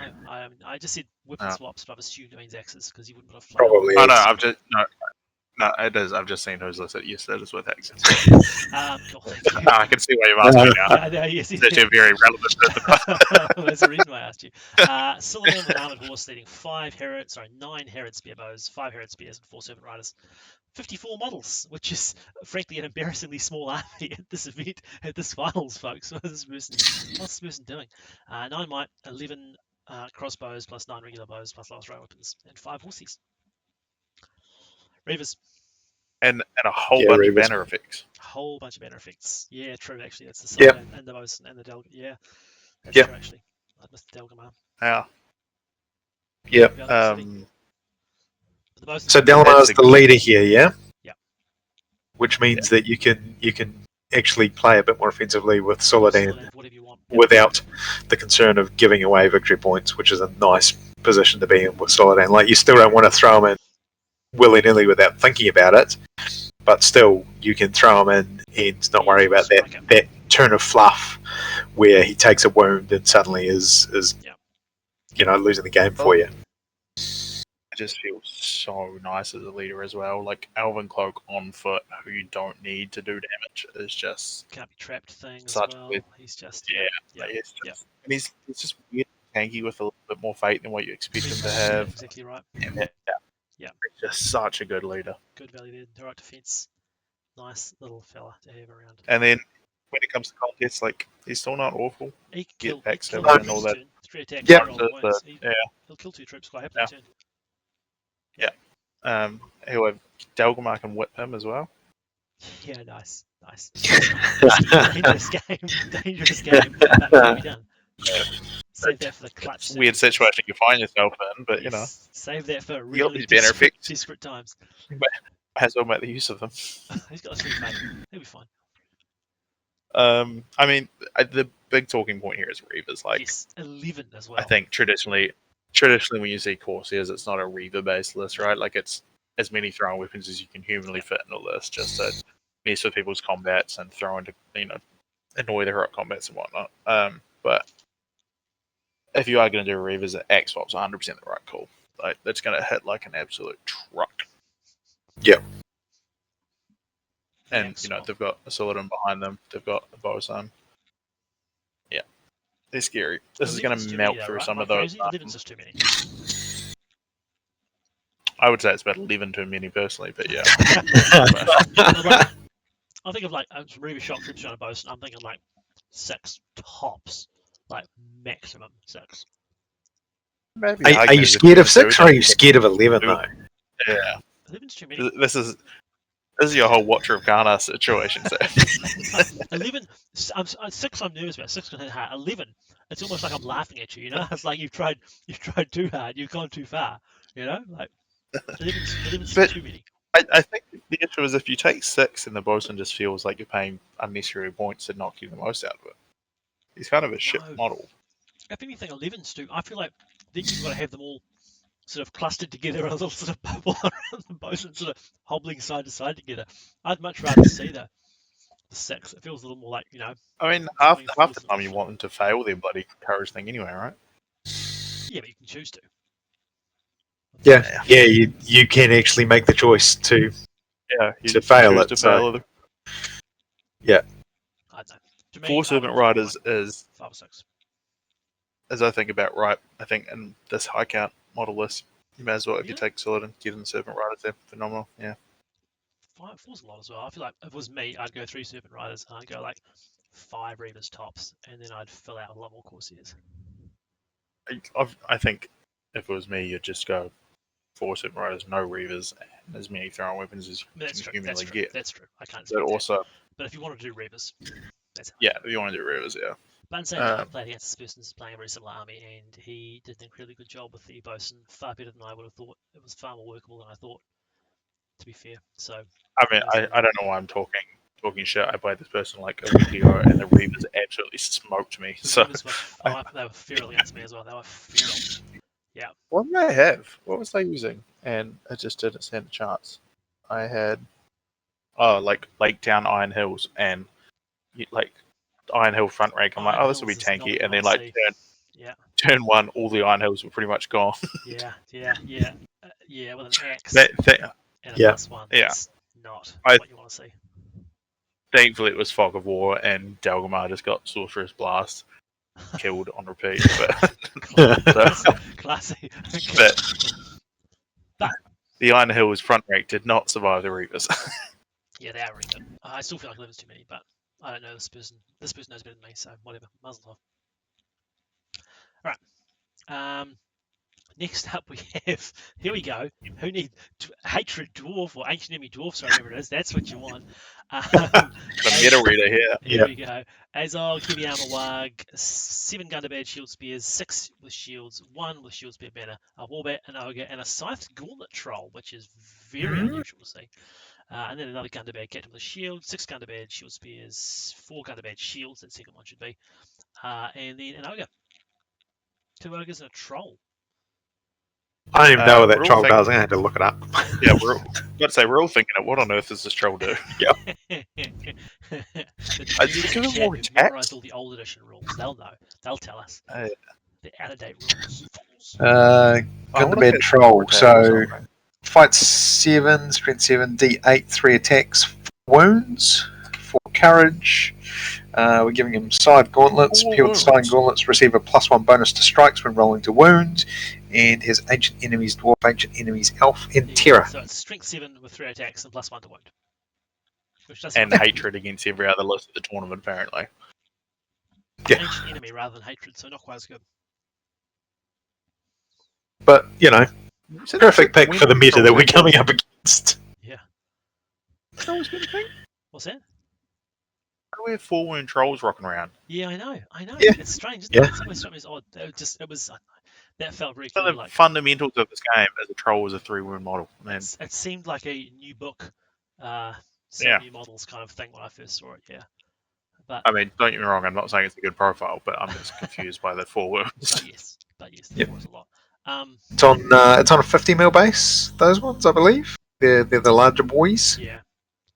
Yep. And they're still fundamentally a troll, which is not, you know. Is- it's is- not a model. Is it not even bigger than a 50? Isn't it massive base? Or is it 50? No, it might just be 50. Maybe I'm tripping. Uh-huh. The internet will Is there a tell me. base- There was a hint. Is there a chat. 60-year-old base? It's on an 60-year-old. Chat is telling us it's on an 80. 80. Holy Go. shit, Christ. Okay, apparently it is on a big base. Okay, Outrageous. I'll give you 4 wounds for an That is 80mm base. outrageous. Holy hell.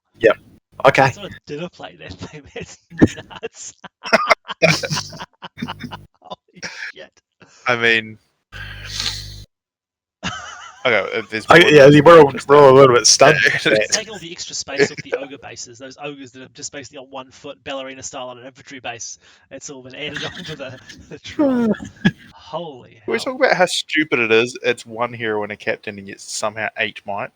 Yeah, it's pretty toast today. It's pretty toast. More than any of the Angmar armies are. Yeah. Yeah, Azog, man. Just Azog nuts. And despite the troll being cool, but also a meme, the ogres are great. We can agree on the ogres being great. No, I think they're even more memey than the troll. Are they? I think they're way better than the troll. They're not great. They're better than the troll. I think the whole list is a meme. What? No, ogres are right. No, ogres can As ugly. run over troops like Yeah, Goblin King style, right? Fast, and they can hit things hard. Is that what they do? And they Yeah. got little tiny little cave bases. Yeah. Ogres can miss you, man. You know what can hit things hard is super cheap to attack Hunter Orcs. I mean, look, we're not, George. I'm not saying that ogres are better than hunter orcs, point for point. I'm saying that ogres are surprisingly good, better than you might think. That's what I'm thinking. So, You know what I think is better than you might think is the Warbat. I think the Warbat's actually a little bit goated. It's a cool model. Cool ability as well. Like, look, is it? I still feel like you probably get diminishing returns by the time you get to your 15th, 16th one, though. You know, I'm not saying it's not good. But I wouldn't necessarily bring more than a dozen of them. Yeah. Well, this it's just- person Yeah, has done a very sensible thing and they bought one. So, a normal normal number. Yep. They've bought Yep, a normal absolutely. number of Worbats. They bought So that 30 warbbat trolls with flies cyclones. over, and it goes for that banner bearer and knocks it over, and suddenly your opponent's banner effect is not happening. That's true. Yep. I think the Warbat's the ultimate beer counter as well. Turn 1 in Contest of Champions, you just knock the beer over before it ever turns, and that's how you beat beers in contests. I've actually seen it happen multiple times. So good. I love that. And but no, I mean, like, knowing whose list this is, it's going to look absolutely spectacular as well. And I'm glad they've taken all the bits and pieces that are involved in this list because I want to see the ogre and the troll and the troll and side gauntlets is cool looking to start with. Let's be, whether you like the profile or not, it's cool to start with. So exactly. Only look better. Yeah. Oh, cool list. I'm glad they took it.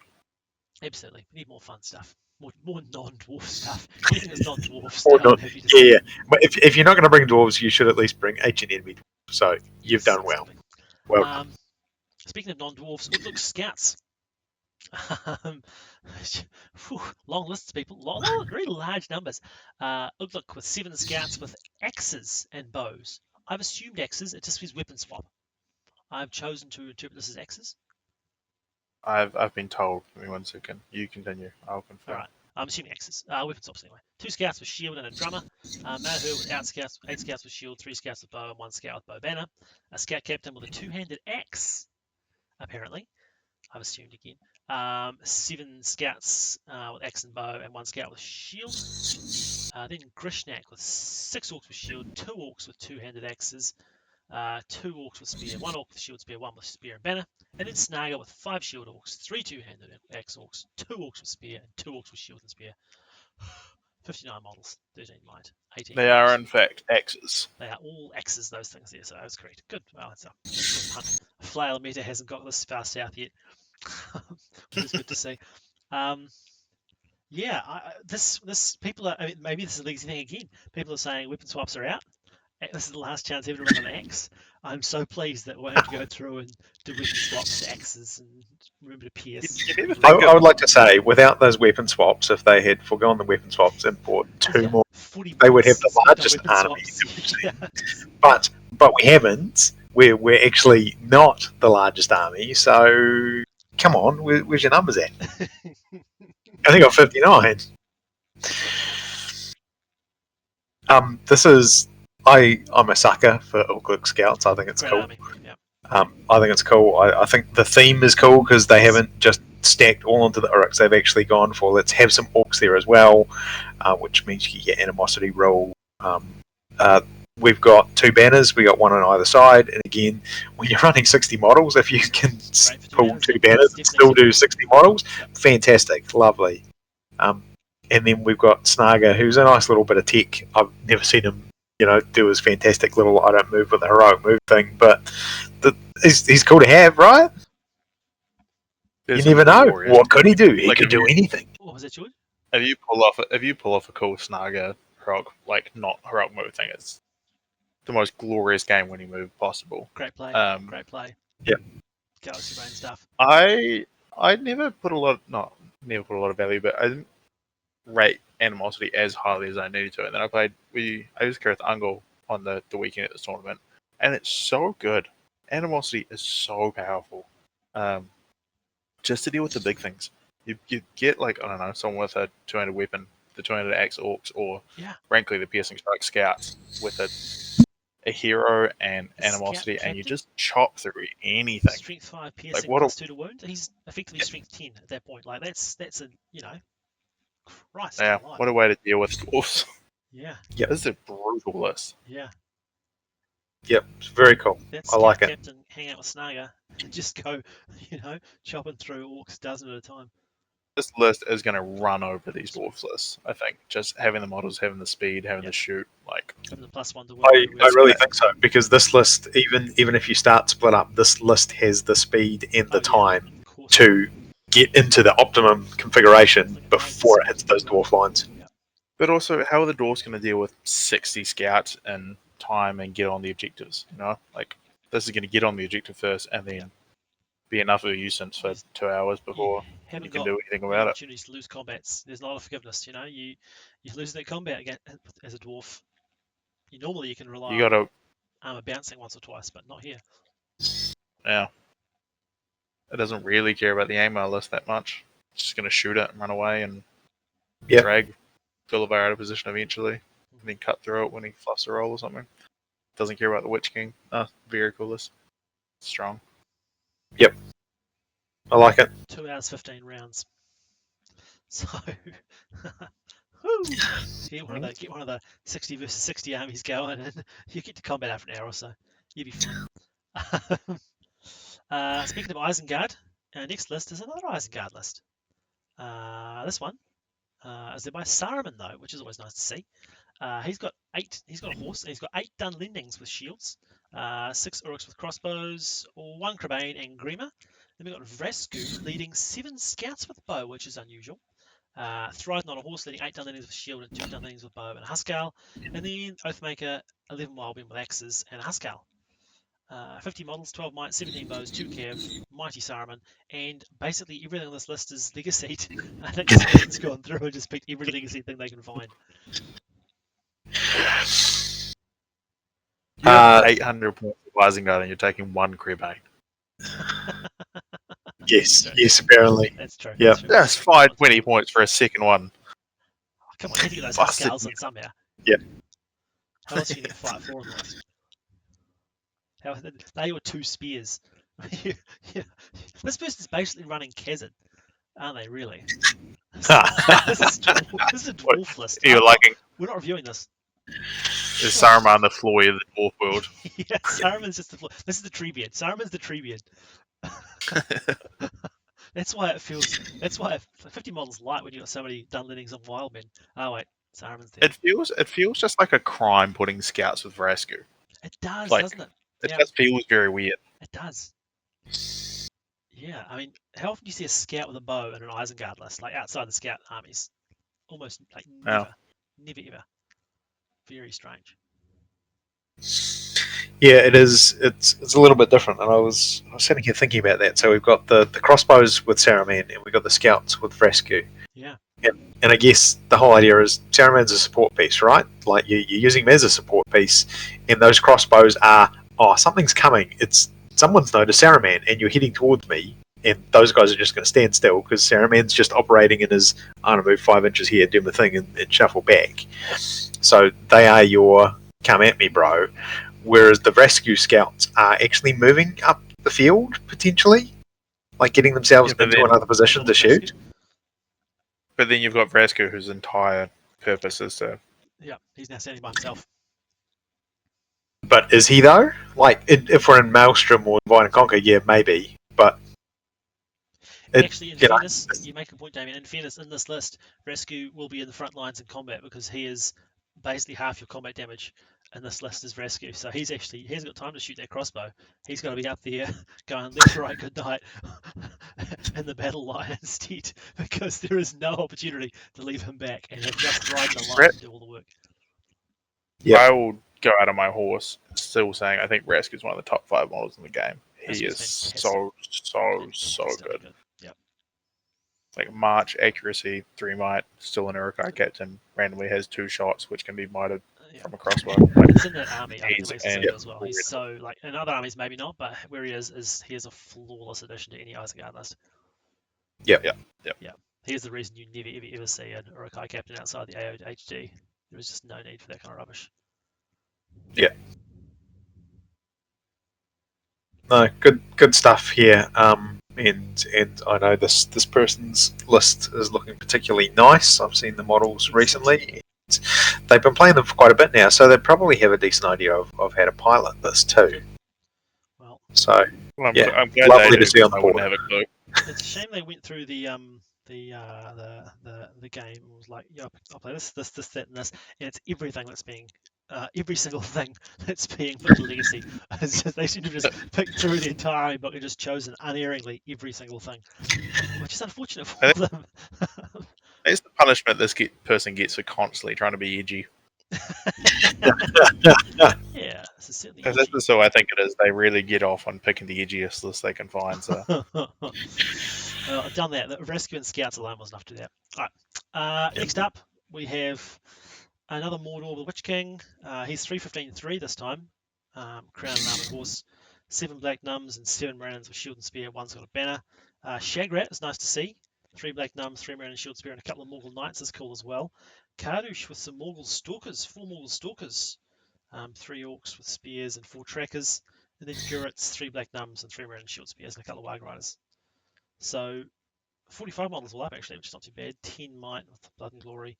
Not much shooting, but they've got the Black Num Marin thing going on. They do. Only about 15 points wasted on their Witch King as well, which is an improvement on the previous ones. Very efficient Witch King. Almost optimum, yeah, almost. Yeah, like I said, you could still, 15 points off that easily, but much better than the previous ones we've seen. Okay, so our previous Mordor lists didn't have the Nums, so That's really nice. Nums are making an appearance here, and Nums obviously with Harbinger is good. So we've got Nums backed up by Moranith. We also have Shagrat, which is a big beater, and our other Mordor lists didn't have that second big beater. Nope. And I think this is good.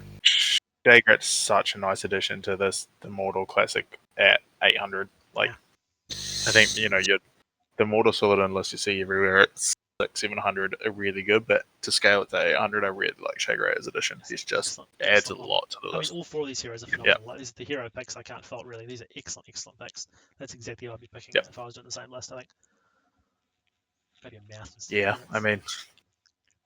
Mouth, Gothmog are the other options, I think. I think Gothmog gets pretty good at 800 with Master Battle. And, 2 heroes, you can't just drop, too expensive. Yep, I think there's absolutely nothing wrong with these heroes. No. I think decent amount of cab as well. I like the Wild Riders.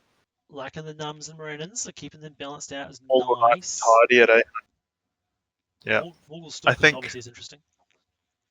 Yeah, that's the maybe. Stalkers have Elven Cloak, Stalk and Sea. Yeah, 2 attacks. And again, maybe a few more trackers would have been nice. Yeah, 4 bows is not a lot. That's not even honesty bows really at that point, is it? That's very, very small. I think if you drop some of the, I don't know, Humanoids and Moranins and maybe one of the Cav and Stalker or 2, you can probably get your numbers up to 50 by bulking it out with a few more trackers, which is such a nice benefit of trackers. It's just being able to bulk out, get higher numbers, the Immortal bonus more reliably. That's true. The third, I really enjoy the third, the Nums, Marinans, trackers.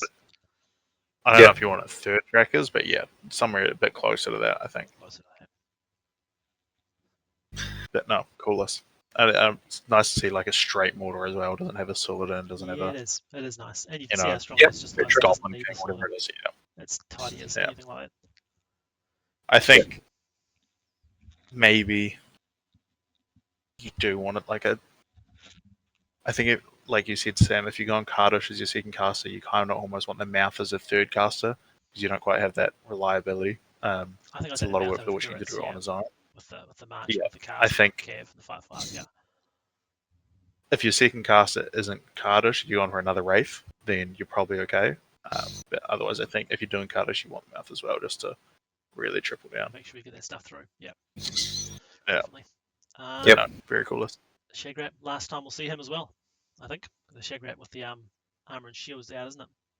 Yep. Right, the War Leader profile is legacying. The army of Arnor. Pretty straightforward. Between 14 warriors and a warrior with a banner. Aranath, 14 warriors. Agadir, 9 knights. Malbeth with 6 rangers and 6 rangers with spears. 54 models. I like how you said 9 knights so normally. That's a normal amount of knights to take. I enjoyed that it was simple to read after some of the miserable lists we've had to read so far. This was just nice. It was simple, straightforward, done. Yeah, let me make my warband Agadir and 9 knights of Arnor. As a fan of Imrahil and 12 Knights of Dalamoth, this doesn't seem like much to me. This seems cheap and small. Yep. It's Arnor, right? It's 54 models. That big block of Arnor in the middle 9 knights is not going anywhere. You've been collecting them for decades, I think, is what it is. Yep. No, I mean, how does a list like this get 54 models and be able to include 9 knights in that. Yeah, it's pretty gross. Because they've got subtle options to actually choose from. It's just The warriors. heroes are cheap, the warriors are cheap. Yeah, the heroes are cheap actually. Yeah. So obviously this is a very good list. Army of Arnor, Yes. the Legion's incredible, even Yep. the non-Legion's incredible.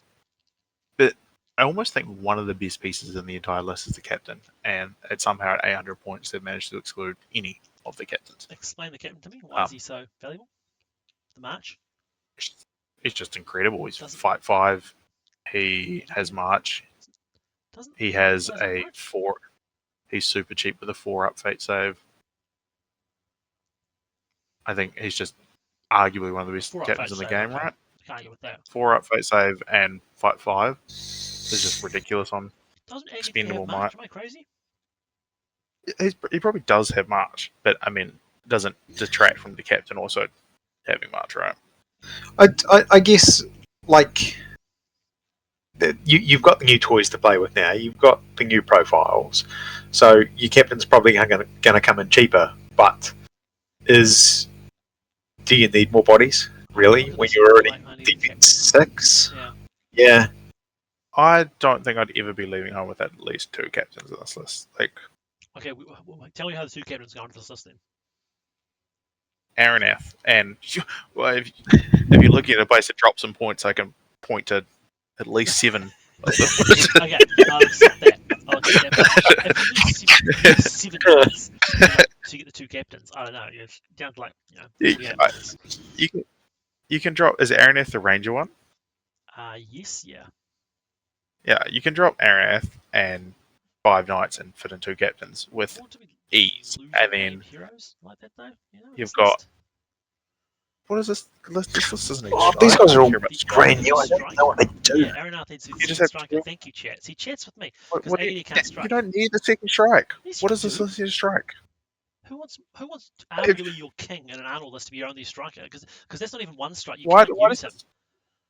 Okay, what does this list need to strike against? Well, you can't go. I don't. You go into elves. It needs to strike against elves. You want to go into with no strikes because that's what you're going to do if you take Araneth out. Yeah, and that's totally fine because you'd have 60 defense 6 models that had become fearless at the end of the game that fight 4. Yeah, well, legitimately, this list just doesn't need a strike. All right. Okay. Well, I guess it's okay. So Agadir also has Master of Battle 5-up. So does that now elevate him above your captain? Because I just get 2 captains with 4 might, and it's fine. He's got 3 might and Master of Battle. Agadir is fine. Yeah, for sure. Yeah, Agadir is fine. I just think one of Arnor's best kits is the captain who has fight 5, strength 4 with a reroll, like a 4-up fate save. You've heard that they've got more models now, right? It's not just like they've got more than 3 profiles. So actually, the captain is no longer like a mandatory take. An outrageously good value. Any captain that's fight 5 is good value. I mean, it's an extra little thing on foot that's strength 4 that's going to be punching a hole through the lines. Like, you can pay not that much more. Obviously, this list is phenomenal even without it. This list is clearly good without it. It's a really strong list. I just think it's one of their best units. I wouldn't be leaving it at home. I genuinely don't think this list needs a second strike. Its answer to big things is just I've got 60 defense 6 models. I've got heroes I've got 65 up fate save defense 6 models. Like, sure, I'll just put 8 models in front of your big thing and you'll deal with it over the course of 4 turns or whatever it is. Like,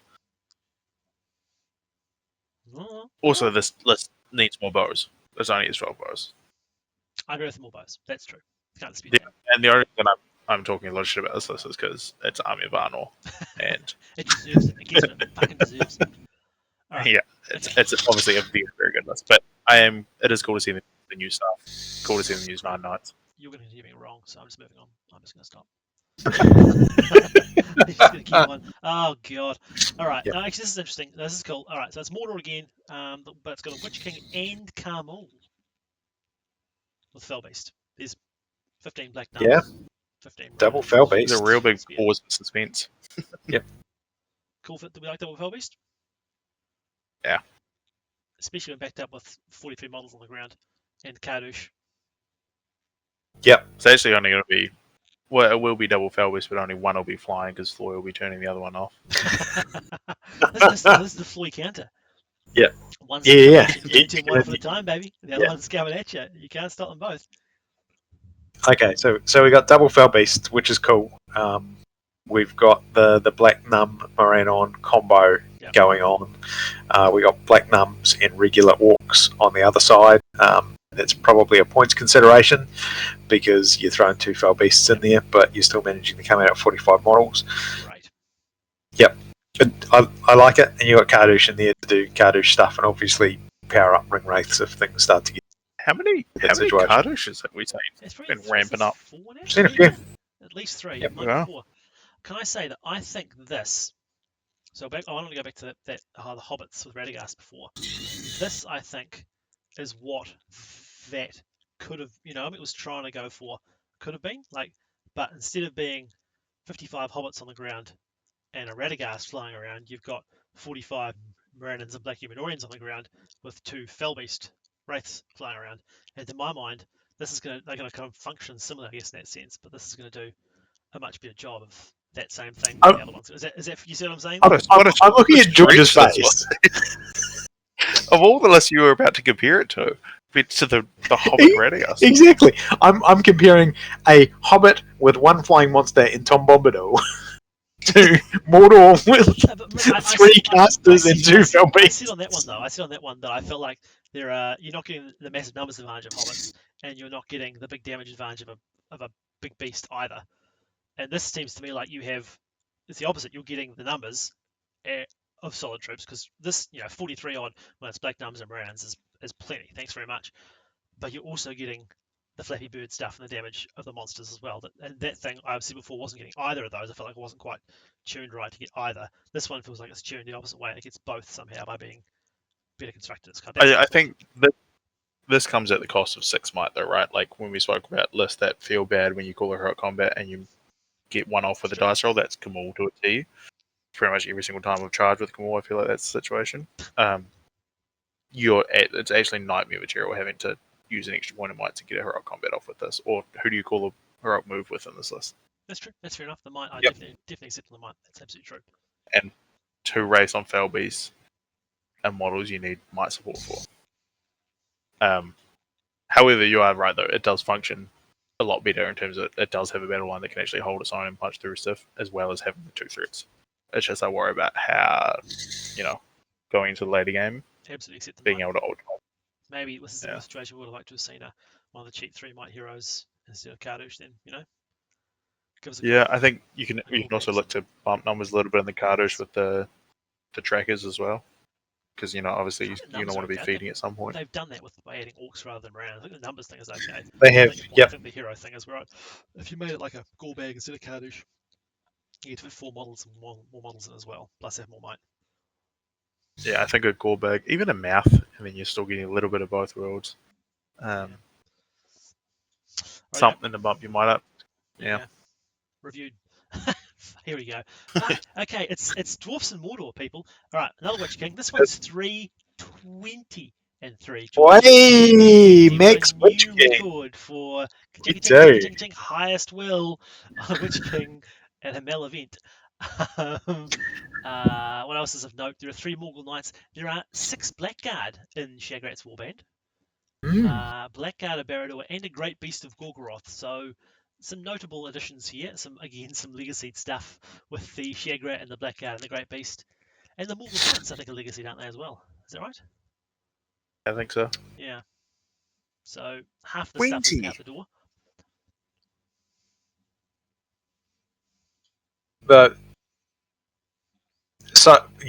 The 20 might is throwing me. The 20 will is the 20 will. I was just thinking this list looks like it's like, I don't know, slightly too small, and I realize it's because it's got 50 extra points on the Witch King that doesn't need to be there. Well, I'd say, frankly, this would put me wrong with lists that I don't think are good as well. So I'm sure it is actually useful. It is too much. I think we can all agree it's too much. Well, now, if this was on a Fell Beast, we'd be having the same conversation, but it would be feeling not as bad. But it's on an armored horse. and yeah, It feels I really don't know. Yeah, about the most sort of. I sound, I about the most I would points have. and efficient you can be on a Witch King, I think. You've got the armored horse and the 20 wheel. You're short of getting two-handed flail as well. You've sort of gone for as much spend as you can on the Witch King. Yeah. Yeah. You know what is cool though is Black Guard. You don't see those every day. And what It's a fun to cool see them. warband having Black Guard. Very fun to see them. Very fun to see them. Great beast is absolutely amazing as well. I think people are only just starting to see how good that model can be. The shooting from it's incredible. Yeah, they are very cool. Yeah, the rest of it I like. The only thing I object to is the will situation, the Witch King. But Black Guard is fun. Black Guard is really good fun. Yeah, look, the other stuff is solid across the board. It's just there are more things that you could have done with Imagine half more trackers. yeah. 48 models. Or has this? Oh, this is max warband size. Yeah. That's the equation that they've run into here. That is absolutely what's happened in there. And so all is forgiven. Yeah. This is Yeah, somebody okay. who says, "I know there's too much shit on my Witch King, but it Yeah. was what it was." Yeah. Man, I need to take another hero, and if I do that, go what am to I 15 sacrificing? will Yeah. and drop him around and get a bell beast instead. You know, like, come on. Or just drop 50 points worth of Witch King and Nor Captain. Okay, I wouldn't go that far.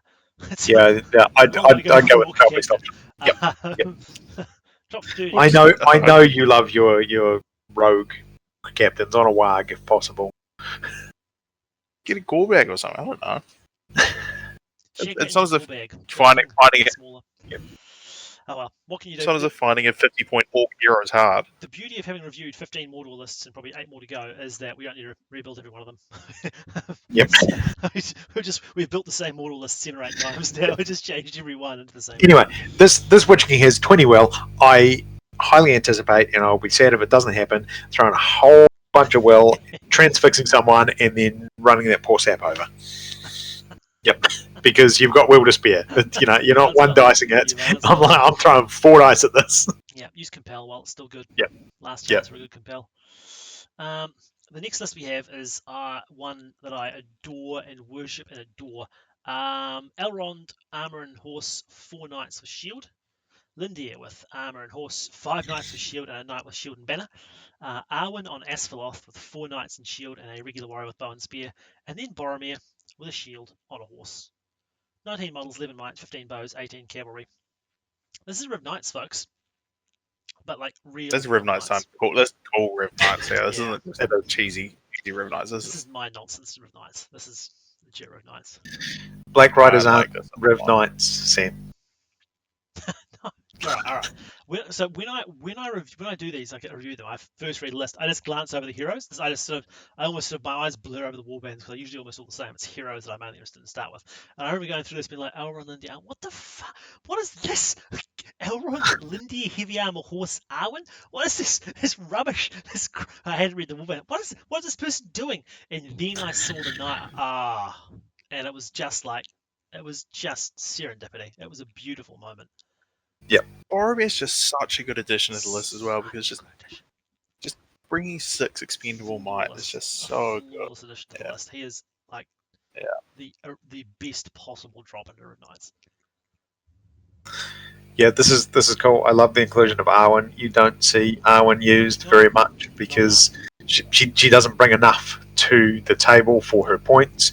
But if you're going to do this list and you're going to play into Riv Knights, it's cool. It's cool to see Elrond. It's cool to see Lindir. It's super awesome to see Arwen on Asphalloth showing up as part of that party. I like it.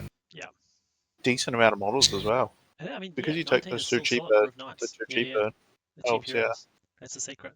Usually, like at 800 Riv Knights, you see the Alisar or Strider and Gandalf potentially. Cool to actually lean into the original Riv Knight thing. Yeah. There's a lot of the Lindir.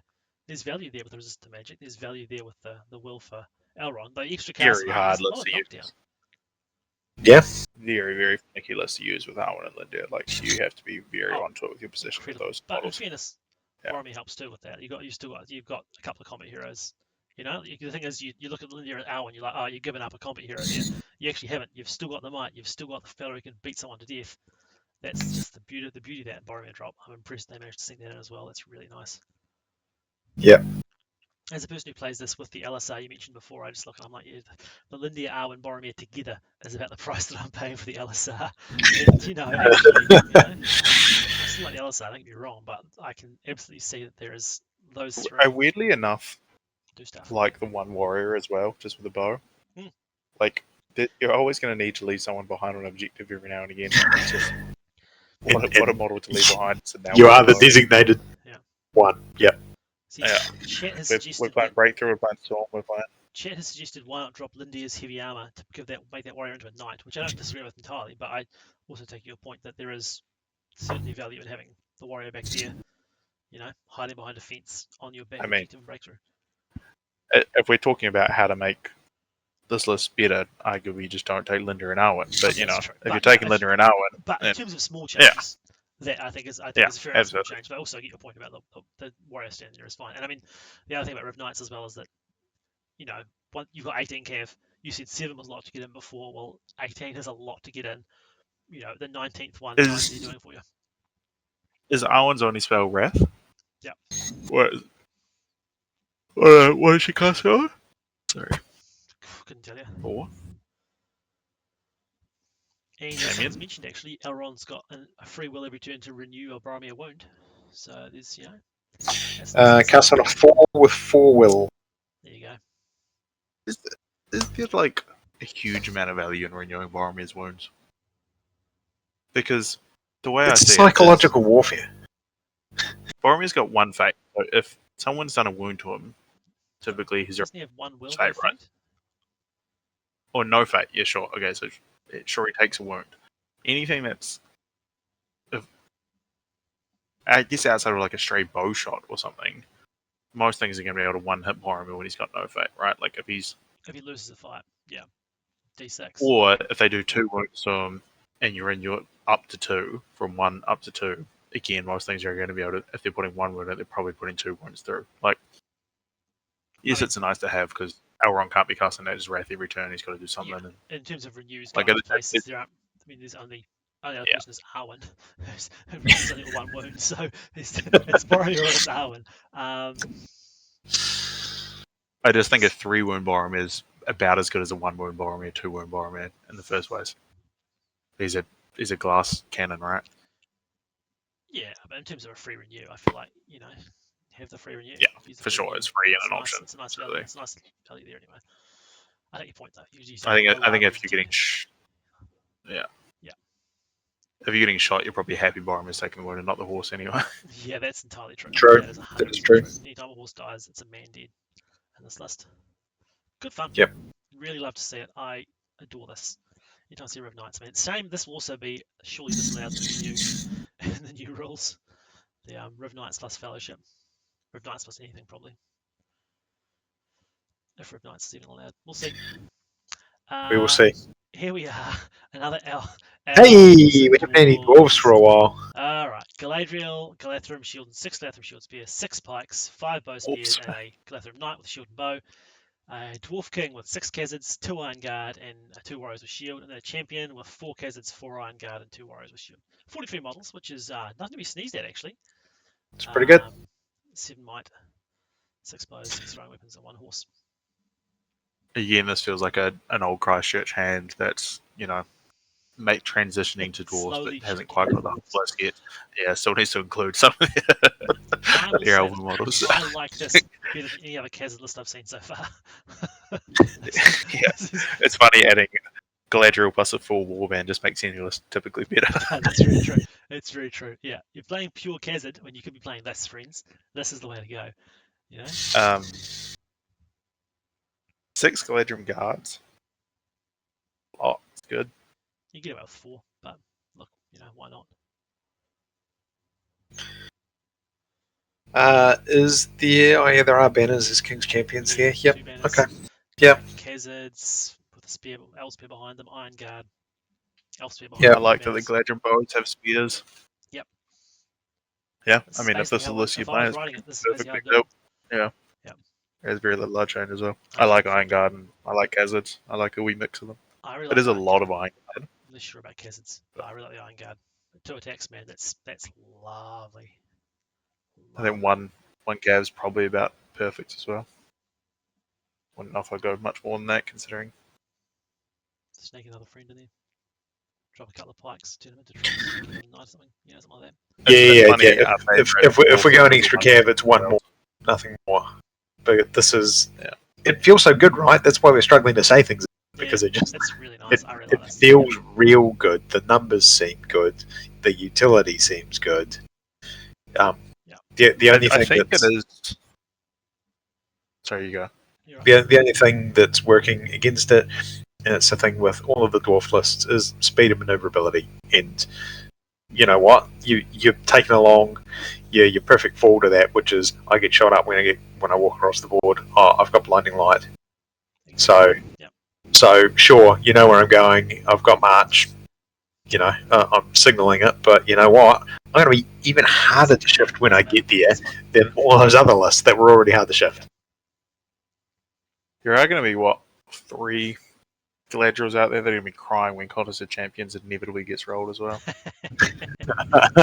Justice. Pick it, George. Alright, cool. We like this one. No. We're happy about it. We enjoy it. We do. Next on we have a Return of the King Legendary Legion. Strider with Anduril, 6 warriors with spear and 6 regular warriors. Legolas with armor, 3 warriors with spear and 1 warrior. And King of the Dead, 6 warriors with spear and 6 warriors. 31, which is 28 dead people, 29 dead people. Exactly a Return of the King list. Yep. I suppose there's no cav, is not really. Yeah, that is strange. I agree with that. No cav. So Strider is only a banner to spirit models in this, is that correct? It's everyone. Yeah. Yeah. It's everyone except him and Legolas, but that seems fine to me. Yep. Is he not a banner to himself? I think it's just No, I spirits. think he is. Yeah. Interesting. I think it feels pretty much fine to me, Yeah. It just means your positioning's important. Get those warriors in with your heroes where you can, so you got at least that reroll in the fights. Yeah. There's no cav, but other than that, it's again. You've saved all the real solid ones for the end here, Sam. It's just like beautifully the ones that it's hard to say much about till the end. So as we start figuring out, like, what would I change? Maybe a cav, maybe 2, but it's good. Yeah, right. 2 cav. I think you want 1 cav, right? You put in a cav and then keep your numbers high. Yeah, I'd probably go 2. But I think 100 points. Other than that, I think this is confirmed the optimal setup of heroes. Anyone that's wasting their time with Gimli's and doing exactly that, wasting their time. maybe Legolas is just 1,200 points. Legolas is just too good to pass up. Yeah. Particularly in a list where you don't have a physical banner, he's so beneficial just to help in some of those banner scenarios as well. Yep. And our Watchers of Kana player is stoked to see this. So here's to many more Return of the King Legendary Legions. It's gone wrong already. Plus, like Terra Charge bonus, eh? This isn't they have have Hatred +1 to wound on spirits as well. Yep. But sad news, this is the opposite of what you want as a Watchers of Kana player. Easterlings and Canned, Amdur on a horse with a Black Dragon drum and a regular Cataphract banner. Then 2 Dragon Knights with horse, each leading 2 Black Dragon Catters. And then a Candish King with a chariot leading 4 horsemen and a chariot. And a Chieftain with a chariot leading 3 horsemen and another chariot. That's 20 models, 11 might, 4 bows, 20 cav, 4 of which are chariots. So I never thought we'd see an Eastling banner ever again after the Dragon Emperor release. I must admit, seeing one when we've got a Candish King who was a 6-inch banner and Amdur who was a 3-inch banner, the Cataphract banner is... Yeah, but it is a physical banner. That's true. But also, what a cool list. 3, All mounted Eastling card is very, very sick. This is fun. I really like this. When was the last I time love we saw Dragon Amdur? Yeah.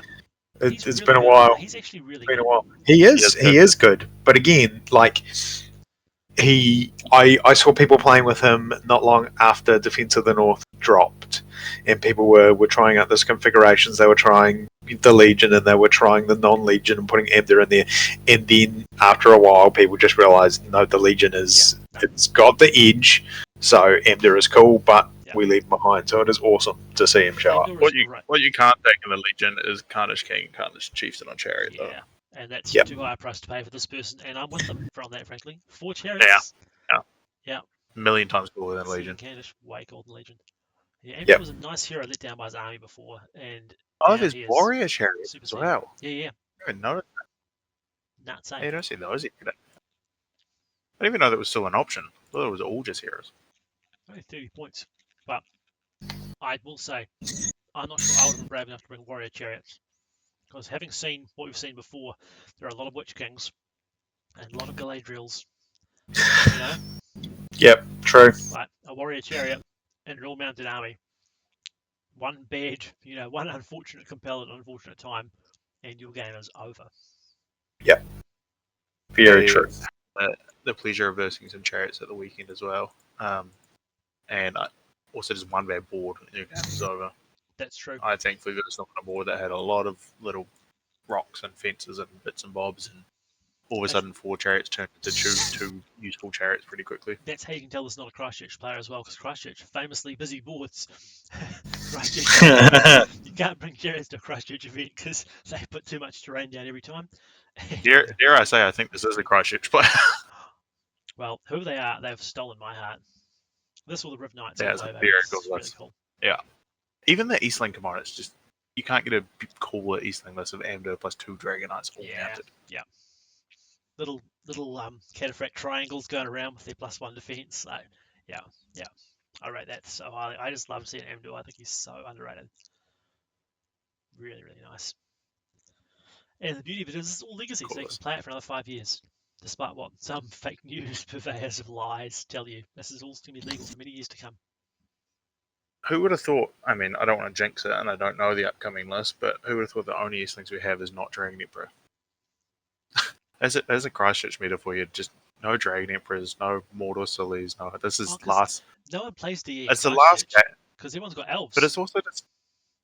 I think everyone's just being like, this is the last time to play with fun toys in a weird alliance, so...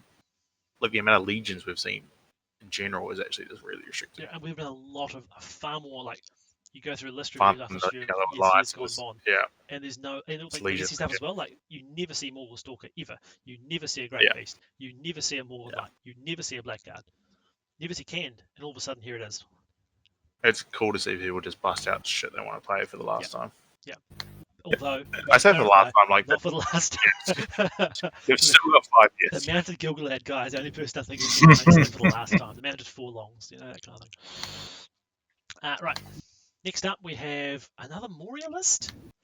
All right, this is more standard, I think, probably in terms of numbers. Durburs, 5 shields, 5 shield spears, 4 prowlers, and a bat swarm. Groblog, 4 shields, 4 shield spears, 4 prowlers. Druzhag, 6 felwargs, 5 goblins with bow, and a bat swarm. A shaman who has too many things as warbands that needs reshuffling around. 5 goblins with shield, 3 goblins with shield spear, 4 prowlers, and a cave drake with leading 1 goblin with a bow. 57 models. This is interesting because it sits not quite as Assault on Lothorian, and it sits not quite as Watcher Moria. It's kind of awkwardly sitting between the both, where it gets a little bit of benefit from both of those sort of playstyles, but doesn't quite lean into one of them enough. And I don't know if it's going to be just feel too awkward in the middle. I don't know. It's always going to be laying precisely okay. In the middle. Yeah, exactly. That's the other option. Is they actually done a good job of just landing precisely in the middle with 2 bat swarms, still having a cave drake, still having Druzhag for some tools. They've still got excellent numbers. Excellent numbers out there. They've still got some prowlers. The numbers are high. The cave drake can still do work. The bat swarms are dangerous. Druzhag can still mess with you. I mean, it's reaching goblin numbers where I'm starting to get to the point where I want to see a drum. And it is on the lower side of goblin numbers. 56 isn't with a cave drake though. Huge. Yeah. It does have a cave drake, but again, we've had a few armies this review that are over 50 models. So, yeah. So is your cave drake enough to make up for the fact that you should have more goblin?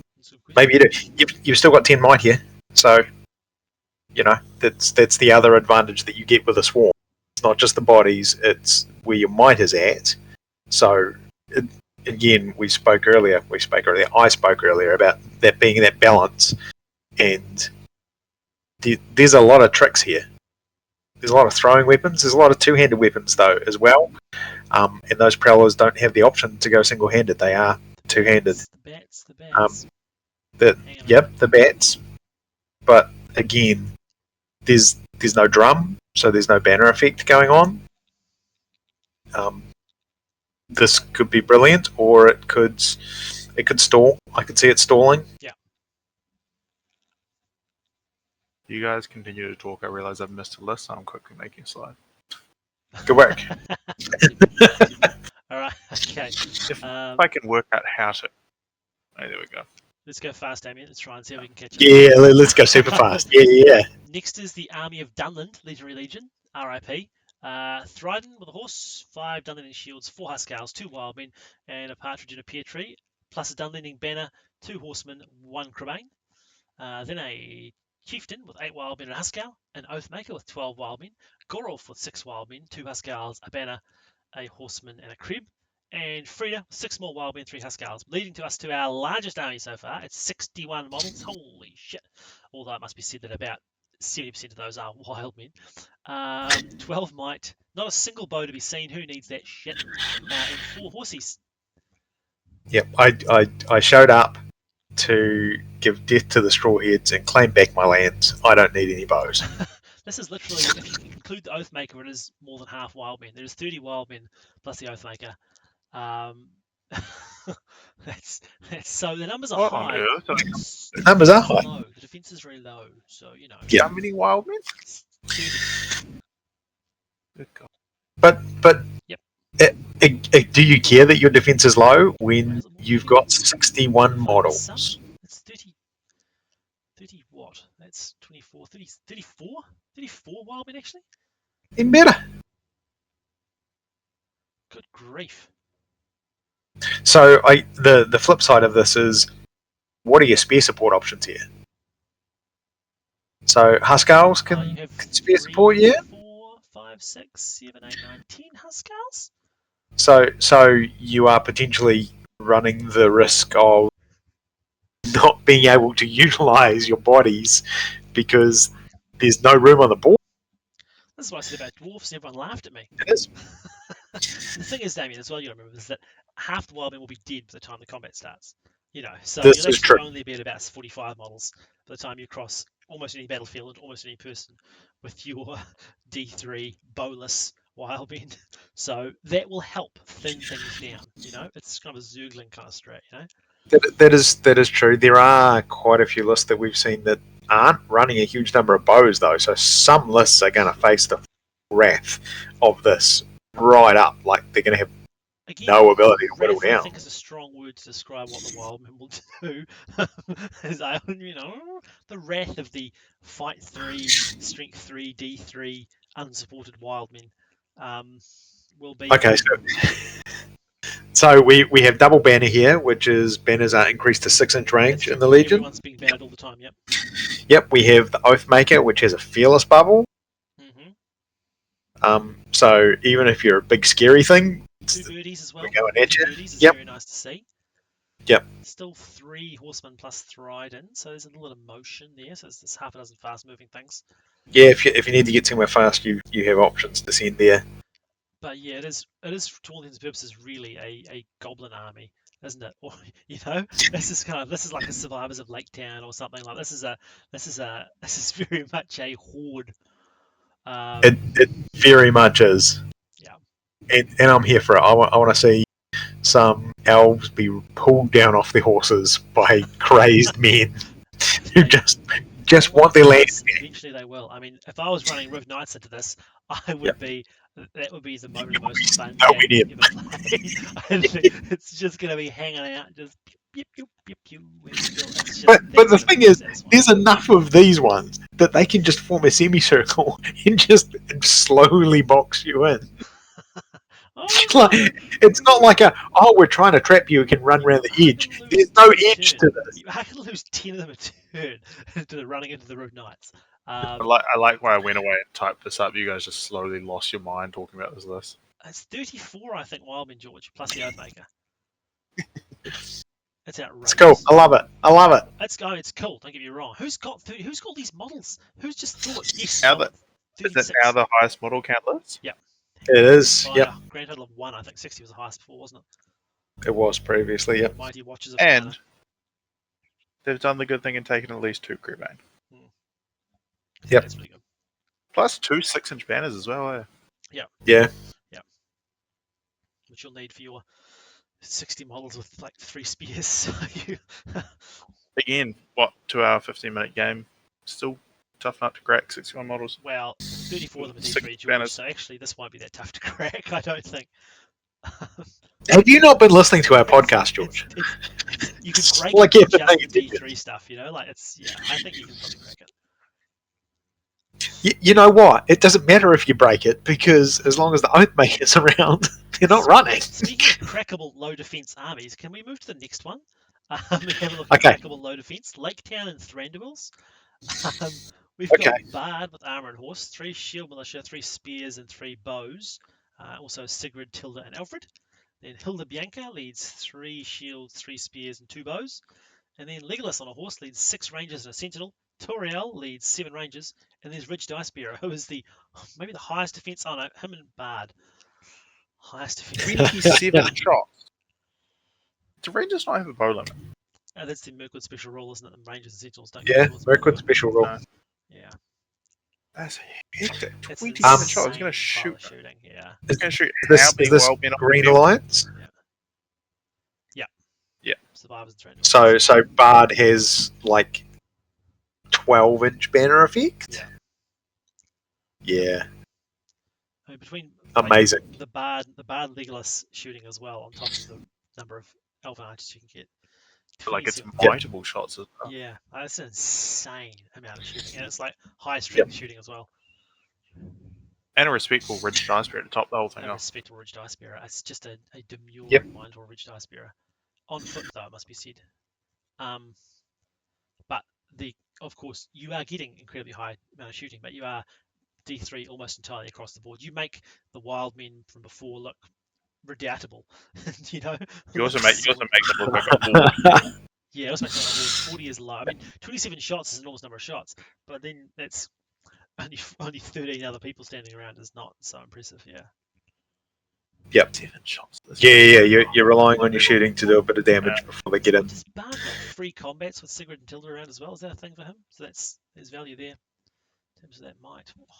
I mean, I know we've mentioned it already, but it's 27 shots. But the multiple shots is like you can pick off the targets you want. Yeah. Yep. Bard shoots 3 times well, doesn't he? Same as Legolas, is that right? Yeah. Screw being a Gulliver or a Felbeats versus this.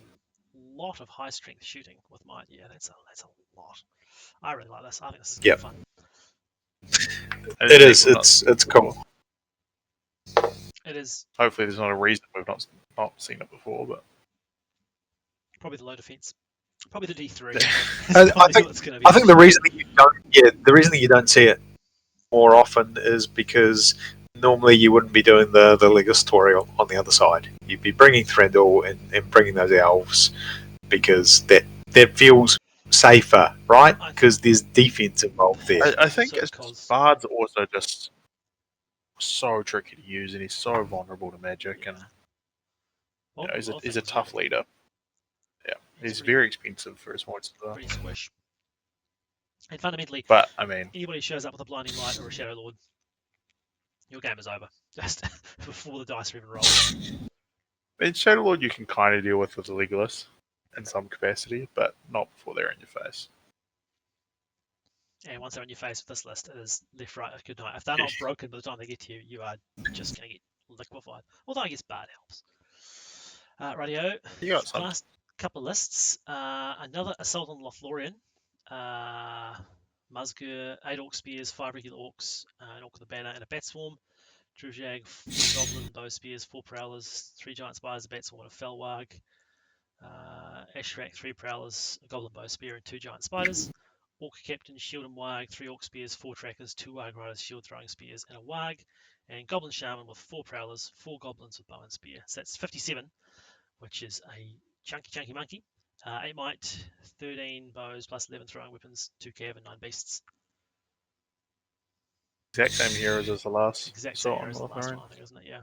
Yeah, it's pretty like when you get to 800 points, the heroes kind of write themselves, right? Like all your choices are you're taking them. And you said this last time, there's very little you can do. Like this has, I think, 1 more spider than the last one. It doesn't have the second bat size, second bat swarm. Like it's got a couple less wags, 1 more spider. Yeah, one less Mark Rider. Like Yeah. it's very much like very small changes at this point level. But I mean, as we said the last time, like it's a very good list, but it stretches itself at 800. This is the most you can do. Yeah. Yeah. That's correct. That's correct. No DE, no Goblin Town, no Vanquishes. You come to Christchurch for for a classy, well-run event. For dwarves, you come to Christchurch for dwarves. You used to come to Christchurch for elves, and now you come for dwarves. Apparently. What's that? No, there's another 4 hiding. Yeah, I thought it was looking low on prowlers, but no, they are small. Yeah. Yep. Rightio. Goblins with fire and spear. Yeah, I mean, there's very little you do with it at 800, right? Writes itself a little bit, but Yeah, pretty much. Well, I mean, what you can do is, once you've got your heroes there, you need to have your 50-50 split between goblins and orcs. You know, you start to get, at this points level, quite confined. It's how many spiders, how many bats do I bring, and how do my other ratios shake out? 13 incredibly low on bows. Does, yeah, I guess not every. Actually, a number of the goblins are either prowlers or they have bows. I guess it's a factor of not bringing orc bows, really. So the previous list had 8, and then the 15 throwing weapons. Yeah. So now that you've got to have, I feel like you want to. Yeah. Yeah, but I feel like you should. Both these should be maxing bows, right? In some capacity. You have to lose prowlers, Like don't you? Yeah. Maybe you say it's. Yeah, I don't know. That feels weird to me. I would be. Musgoos like- should be Musgoos orcs. Those 5 orcs should be 5 trackers. Sorry, so there's more shootings. 18 bows. Okay. There we are. That makes sense. Like the orc shooting is very important in this, and so the 5 orcs and the Musgo Warbands trackers. At extremely close range, it's important. Yeah. That all is forgiven. It makes way more sense now. You hear that, George? Seal of approval, baby. Is it 2 bat swarm? Yeah. I mean, like as we said, writes itself at 800 is at the absolute capacity that this list can go. If you don't verse too many multiple threat armies, you're gonna be away flying. Cool. It is just so similar to that other list. It is. Exactly. Yeah. It's the exact same list. Yeah. Let's 56 to models is the last ridiculous. list, which is BS. I will be celebrating when this list is gone. Yeah, me too. Yep, it is. It exists. It's a thing, and we smile and nod and wait for it to be expired. Bjorn, Grimbeorn, 14 axes and 6 bows. Done. So 22 level, 6 might, 7 bows in total, 2 beers and rower. It did feel insane. We nearly had coming up 40 lists and not a single beer, so I'm glad it sort of came to fruition at the end. No DE. As you said, we've got Eastlings, but it's Amdur. Yep. This is final version. The list at this tournament is such like I don't know what the word is. It's end of edition stuff. It is. We're in this. There's the palpable. Everyone just wants to take the cool fun shit. Coming back next year. Bring it then. You don't need to worry about it. Yeah. But no, it's a lot of models at 800 A. I hate to double check that. 22 is a lot. Yeah. Yeah. I mean, it's maxed out on bows. Yeah. You could squeeze one more bow in, to be fair. But simpler. What is same all bands. Yeah. Beers is just such a scenario dependent list, right? Like certain scenarios it's just going to absolutely dominate, and certain ones it's going to struggle. But there's a lot of cool tips and tricks you can do with beers in terms of the way you move stuff, and you can catch people out for sure. In fairness, 20 to 22 models, you start becoming a lot more competitive at those kind of scenarios. You struggle with at that point. Like at 500 things like models, domination are playable, and hard. breakthrough becomes almost decent. Exactly Yeah. right. Yeah. You can definitely kill enough stuff for to sure. get to equal later on in the game. Yeah, absolutely. You're not wrong. At 800, those scenarios become a lot more playable. But also, to be fair, some of your winning scenarios don't become as winning because opponents have a lot more magic because they've shut things down. The biggest stick on the board every time. Yeah, that's very true. Yeah, I mean, mostly, but they've certainly got tools to deal with it a bit more. Uncounterable kind of way like you are. Otherwise, yeah, that might start to run a bit low. Yeah. It's probably, to be fair, the most balanced the list is. It's probably best at like 6-7, but in terms of like actual the way it operates, it's pretty toxic at those levels at 600 or something. It's pretty grim. Yeah, actually, I have no issues with beers at 800. It's just a good, playable, enjoyable list at 800. Yeah. You can. Yeah. Lots of bets for the beers. Exactly right. That's the counter. Yeah, and bat swarms is great. Have you put one more in this, George? Is that right? Because this was the last one. Yeah. So there should be one. Did it not refresh for you? I can see it on my screen. Yeah, maybe you can hit refresh or something. It's the one which clearly stands out like a sore thumb. The reason it was forgotten was the way it got through was in an all Excel spreadsheet, so sorry, didn't chat. make it. Flashbanged. Royal Rumble. We thought we got away without any Goblin Town. Someone was just saying no Goblin Town.